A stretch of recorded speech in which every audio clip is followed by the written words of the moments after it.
फतेहगढ़ साहब दे विच वो शहीदी दीवार शहीदी कंध जिथे छोटे साहिबजादियां नूं शहीद किया गया भी उहनूं इह इस तरीके नाल खत्म करनगे जां ढह ढेरी कर देणगे। किन्ना भरोसा टुट चुकिया कि बहुत सारे लोगों नूं लग्गिया कि यह कर भी सकदे। श्रोमणी कमेटी वाले बादलकियां दे कहण ते किसी साध बाबे नूं यह काम दे भी सकते हैं क्योंकि इन्हां ने पहलां बड़ियां इहो जिहियां गल्लां कीतियां होईयां। जिन्नी भी सिੱਖੀ दे दुश्मनां दी वोट आ जिहड़ी कि वंड दित्ती जांदी आ हरेक वारी बादल के बनाउंदे आ ते इह वोट सारी दी सारी बादल दल वालियां नूं पैणी ते इन्हां हर वारी इलैक्शनां तो बाद लोग हक्के बक्के रह जाते हैं भी जिहड़ा उम्मीदवार बादल दल का साडे इलाके चों खड़ा कीता सी वो तो बहुत ही ज़्यादा गया गुजरिया सी पर जित किवें गए। जे आपां श्रोमणी गुरद्वारा प्रबंधक कमेटी दीयां चोणां विच ही नहीं जित सकदे जिहड़ियां चोणां दे विच कल्ले सिक्खां दीयां वोटां ते आपां फिर MLA MP वालीआं चोणां विच कदों पंथ कदों आपां कोई गल कर सकदे। ਜਿਹੜੇ ਅੱਜ ਪਿੱਟਦੇ ਫਿਰਦੇ ਆ ਵੀ ਹਰਿਆਣੇ ਦੇ ਵਿੱਚ ਡੇਰਾ ਪ੍ਰੇਮੀਆਂ ਦੀਆਂ ਵੋਟਾਂ ਬਣ ਰਹੀਆਂ ਨੇ ਉਹਨਾਂ ਨੂੰ ਜੇ ਕਹੀਏ ਵੀ ਪੰਜਾਬ ਦੇ ਵਿੱਚ ਵੀ ਇਸ ਗੱਲ ਤੇ ਸਟੈਂਡ ਲਈਏ ਆਪਾਂ ਫਿਰ ਪੰਜਾਬ ਦੇ ਵਿੱਚ ਕਿਸੇ ਵੀ ਇਹੋ ਜਿਹੇ ਬੰਦੇ ਦੀ ਵੋਟ ਜਿਹੜਾ ਸਿੱਖ ਦੀ ਸ਼ਰਤ ਹੀ ਨਹੀਂ ਪੂਰੀ ਕਰਦਾ ਉਹਨਾਂ ਦੀਆਂ ਵੋਟਾਂ ਬਣਦੀਆਂ ਨੇ ਤੇ ਪੈਂਦੀਆਂ ਨੇ ਉਹ ਵੋਟ ਕਦੇ ਕਿਸੇ ਪੰਥਕ ਬੰਦੇ ਨੂੰ ਪਈ ਨਹੀਂ ਸਕਦੀ। ਸ਼੍ਰੋਮਣੀ ਕਮੇਟੀ ਦੀਆਂ ਵੋਟਾਂ ਨੇ ਉਹਦੇ ਵਿੱਚ हर हरबा जिहड़ा गलत वा वो वरतिया जांदा जी एवें आपदे आप नूं जो मर्जी आपां धरवास दिंदे फिरीए पर सच्चाई ये आ कि श्रोमणी कमेटी दीयां चोणां MLA MP दीयां चोणां वांगी लड़ियां ते जित्तियां जांदियां। बहुत सारे आगू ते संस्थावां इस गल नाल लगे हुए ने कि असीं श्रोमणी कमेटी च बादलकियां दा बदल बनू पर मैं फिर कहना कि सिस्टम तो तुसी बड़े हो कि सिस्टम जिहड़ा भारतीय हुकूमती तंत्र जिहड़ा हर हीले इत्थे आपदे पक्ष दे आपदे हत्थ चोकियां नूं काबज करी रखना चाहुंदा वो अपनी बाह चलण दऊ। जिहड़ा हरियाणे दा मुख मंत्री है उहने एक चिट्ठी लिखी आ पंजाब दे मुख मंत्री भगवंत मान नूं SYL दे मुद्दे उत्ते गल करन मतलब कि घेराबंदी कानूनी तौर ते पूरी हो रही है ते पिछले 2-3 दिन तो यह भी चर्चा छिड़ी हुई है कि पंजाब सरकार ने कोई सर्वेखण कराउण दे लई इस नहर दे बारे भी गल कोई कीती। भगवंत मान दी सरकार है जिहड़ी वो केंद्र तो कोई टीम टूम सद के इहदा सर्वेखण कराउणा चाहुंदी है कि नहर किधर दी बनू ते किवें होऊ।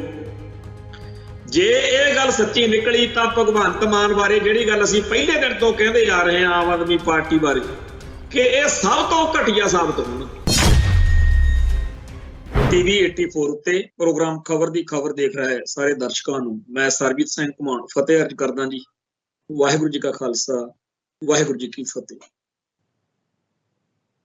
श्रोमणी गुरद्वारा प्रबंधक कमेटी दी खालसा पंथ दे मनां विच बहुत इज्जत सत्कार ते अदब होना चाहिए पर सरदार प्रकाश सिंह बादल दे परिवार ने बादल दल ने इस संस्था दा सिख मनां दे विच इन्ना बुरी तरह भरोसा खत्म किया होया कि पिछले कुछ दिनों तो सोशल मीडिया दे उत्ते एक पोस्टर दे रूप दे विच अन्नेवाह घुम रही है कि जी फतेहगढ़ साहब गुरुद्वारा साहब दे विच जिहड़ी शहीदी कंध आ भी वो खत्म की जा रही।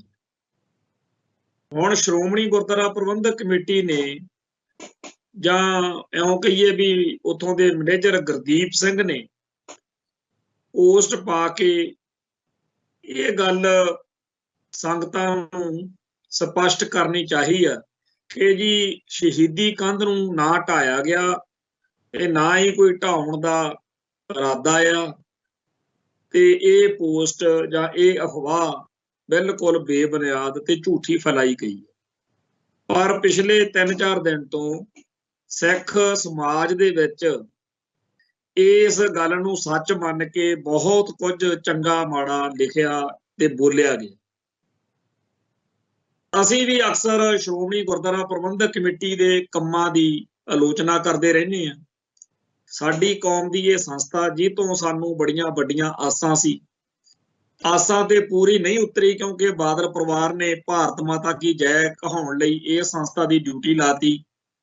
ਇਸ ਸੰਸਥਾ ਨੇ ਤਾਂ ਸਿੱਖਾਂ ਲਈ RSS ਵਾਂਗੂ, ਜਿਵੇਂ ਹਿੰਦੂ ਸਮਾਜ ਲਈ RSS, ਉਸ ਤਰੀਕੇ ਦਾ ਰੋਲ ਪਲੇ ਕਰਨਾ ਸੀ। ਸਿੱਖਾਂ ਦੇ ਅੰਦਰ ਆਪਦੇ ਧਰਮ ਦੇ ਪ੍ਰਤੀ ਕਮਿਟਮੈਂਟ, ਵਚਨਬੱਧਤਾ, ਦ੍ਰਿੜਤਾ ਪੈਦਾ ਕਰਨੀ ਸੀ। ਗੁਰਮਤਿ ਦਾ ਪ੍ਰਚਾਰ ਇਹੋ ਜਿਹਾ ਕਰਨਾ ਸੀ ਕਿ ਪੰਜਾਬ ਦੀ ਧਰਤੀ ਉੱਤੇ ਹਰ ਇੱਕ ਦਾ ਜੀ ਕਰਦਾ ਕਿ ਮੈਂ ਸਿੱਖ ਸਜਾਂ, ਤੇ ਜੇ ਮੈਂ ਸਿੱਖ ਸਜਿਆ ਹੋਇਆ ਤਾਂ ਮੈਂ ਸਿੰਘ ਸਜਾਂ, ਤੇ ਜੇ ਮੈਂ ਸਿੰਘ ਸਜਿਆ ਹੋਇਆ ਤਾਂ ਬਾਣੀ ਤੇ ਬਾਣੇ ਦਾ ਧਾਰਨੀ ਹੋ ਕੇ ਗੁਰੂ ਸਾਹਿਬਾਨ ਦੇ ਦਿਖਾਏ ਹੋਏ ਰਾਹ ਤੇ ਚੱਲਣ ਦੇ ਲਈ ਹਰ ਪਲ ਤਤਪਰ ਰਹਾਂ, ਤੇ ਮੈਂ ਇੱਕ ਖਾਲਸਾ ਪੰਥ ਦਾ ਸਭ ਤੋਂ ਮੋਹਰਲੀ ਸਫਾਂ ਦੇ ਵਿੱਚ ਵਿਚਰਨ ਵਾਲਾ ਵਿਅਕਤੀ ਬਣ ਸਕਾਂ।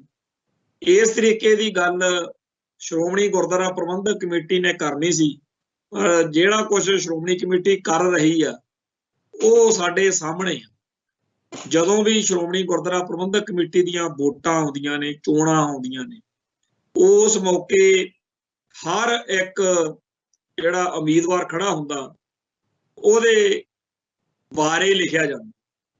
ਤੇ ਜਦੋਂ ਪਿਛਲੀ ਵਾਰ ਸ਼੍ਰੋਮਣੀ ਕਮੇਟੀ ਦੀ ਚੋਣ ਹੋਈ, ਉਦੋਂ ਬਾਦਲ ਦਲ ਵੱਲੋਂ ਖੜੇ ਬਹੁਤੇ ਉਮੀਦਵਾਰਾਂ ਦੇ ਬਾਰੇ ਜੋ ਕੁਝ ਲਿਖਿਆ ਬੋਲਿਆ ਗਿਆ ਉਹ ਬਹੁਤਾ ਜ਼ਿਆਦਾ ਚੰਗਾ ਨਹੀਂ ਸੀ।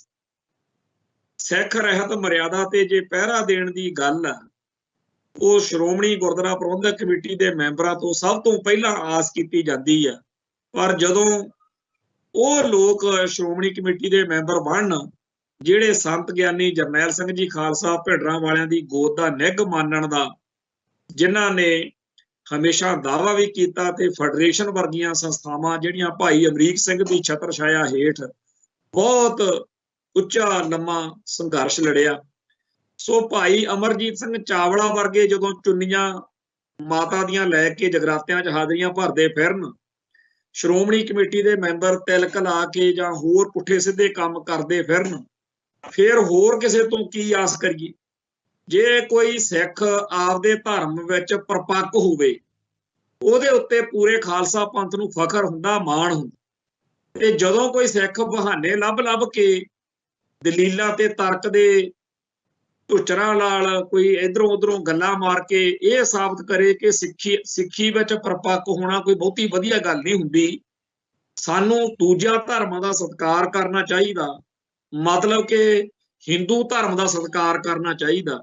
ਜਦੋਂ ਬਾਦਲ ਦਲ ਦੇ ਇਹ ਲੀਡਰ ਸ਼੍ਰੋਮਣੀ ਕਮੇਟੀ ਦੇ ਅਹੁਦੇਦਾਰ ਜਾਂ ਮੈਂਬਰ ਬਣ ਕੇ ਇਸ ਤਰੀਕੇ ਨਾਲ ਸਿੱਖ ਰਹਿਤ ਮਰਿਆਦਾ ਦੀਆਂ ਧੱਜੀਆਂ ਉਡਾਉਣ ਤੇ ਹਿੰਦੂ ਭਾਈਚਾਰਾ ਇਹਨਾਂ ਦੀ ਇਸ ਗੱਲ ਦੀ ਸਿਫਤ ਸਲਾਹ ਕਰੇ, ਤੇ ਉਦੋਂ ਆਪਦੇ ਮਨ ਨੂੰ ਕੜੱਤਣ ਜੀ ਮਹਿਸੂਸ ਹੁੰਦੀ ਆ, ਨਫ਼ਰਤ ਜੀ ਮਹਿਸੂਸ ਹੁੰਦੀ ਆ ਕਿ ਜੇ ਸਾਡੀਆਂ ਸੰਸਥਾਵਾਂ ਨੇ ਇਹ ਚੱਜ ਕਰਨੇ ਆ, ਫਿਰ ਸਾਨੂੰ ਸਿੱਖ ਰਹਿਤ ਮਰਿਆਦਾ ਦੀ ਜਾਂ ਗੁਰੂ ਸਾਹਿਬਾਨ ਦੇ ਫਲਸਫੇ ਦੀ ਗੱਲ ਕਿੱਥੋਂ ਲੱਭੂਗੀ।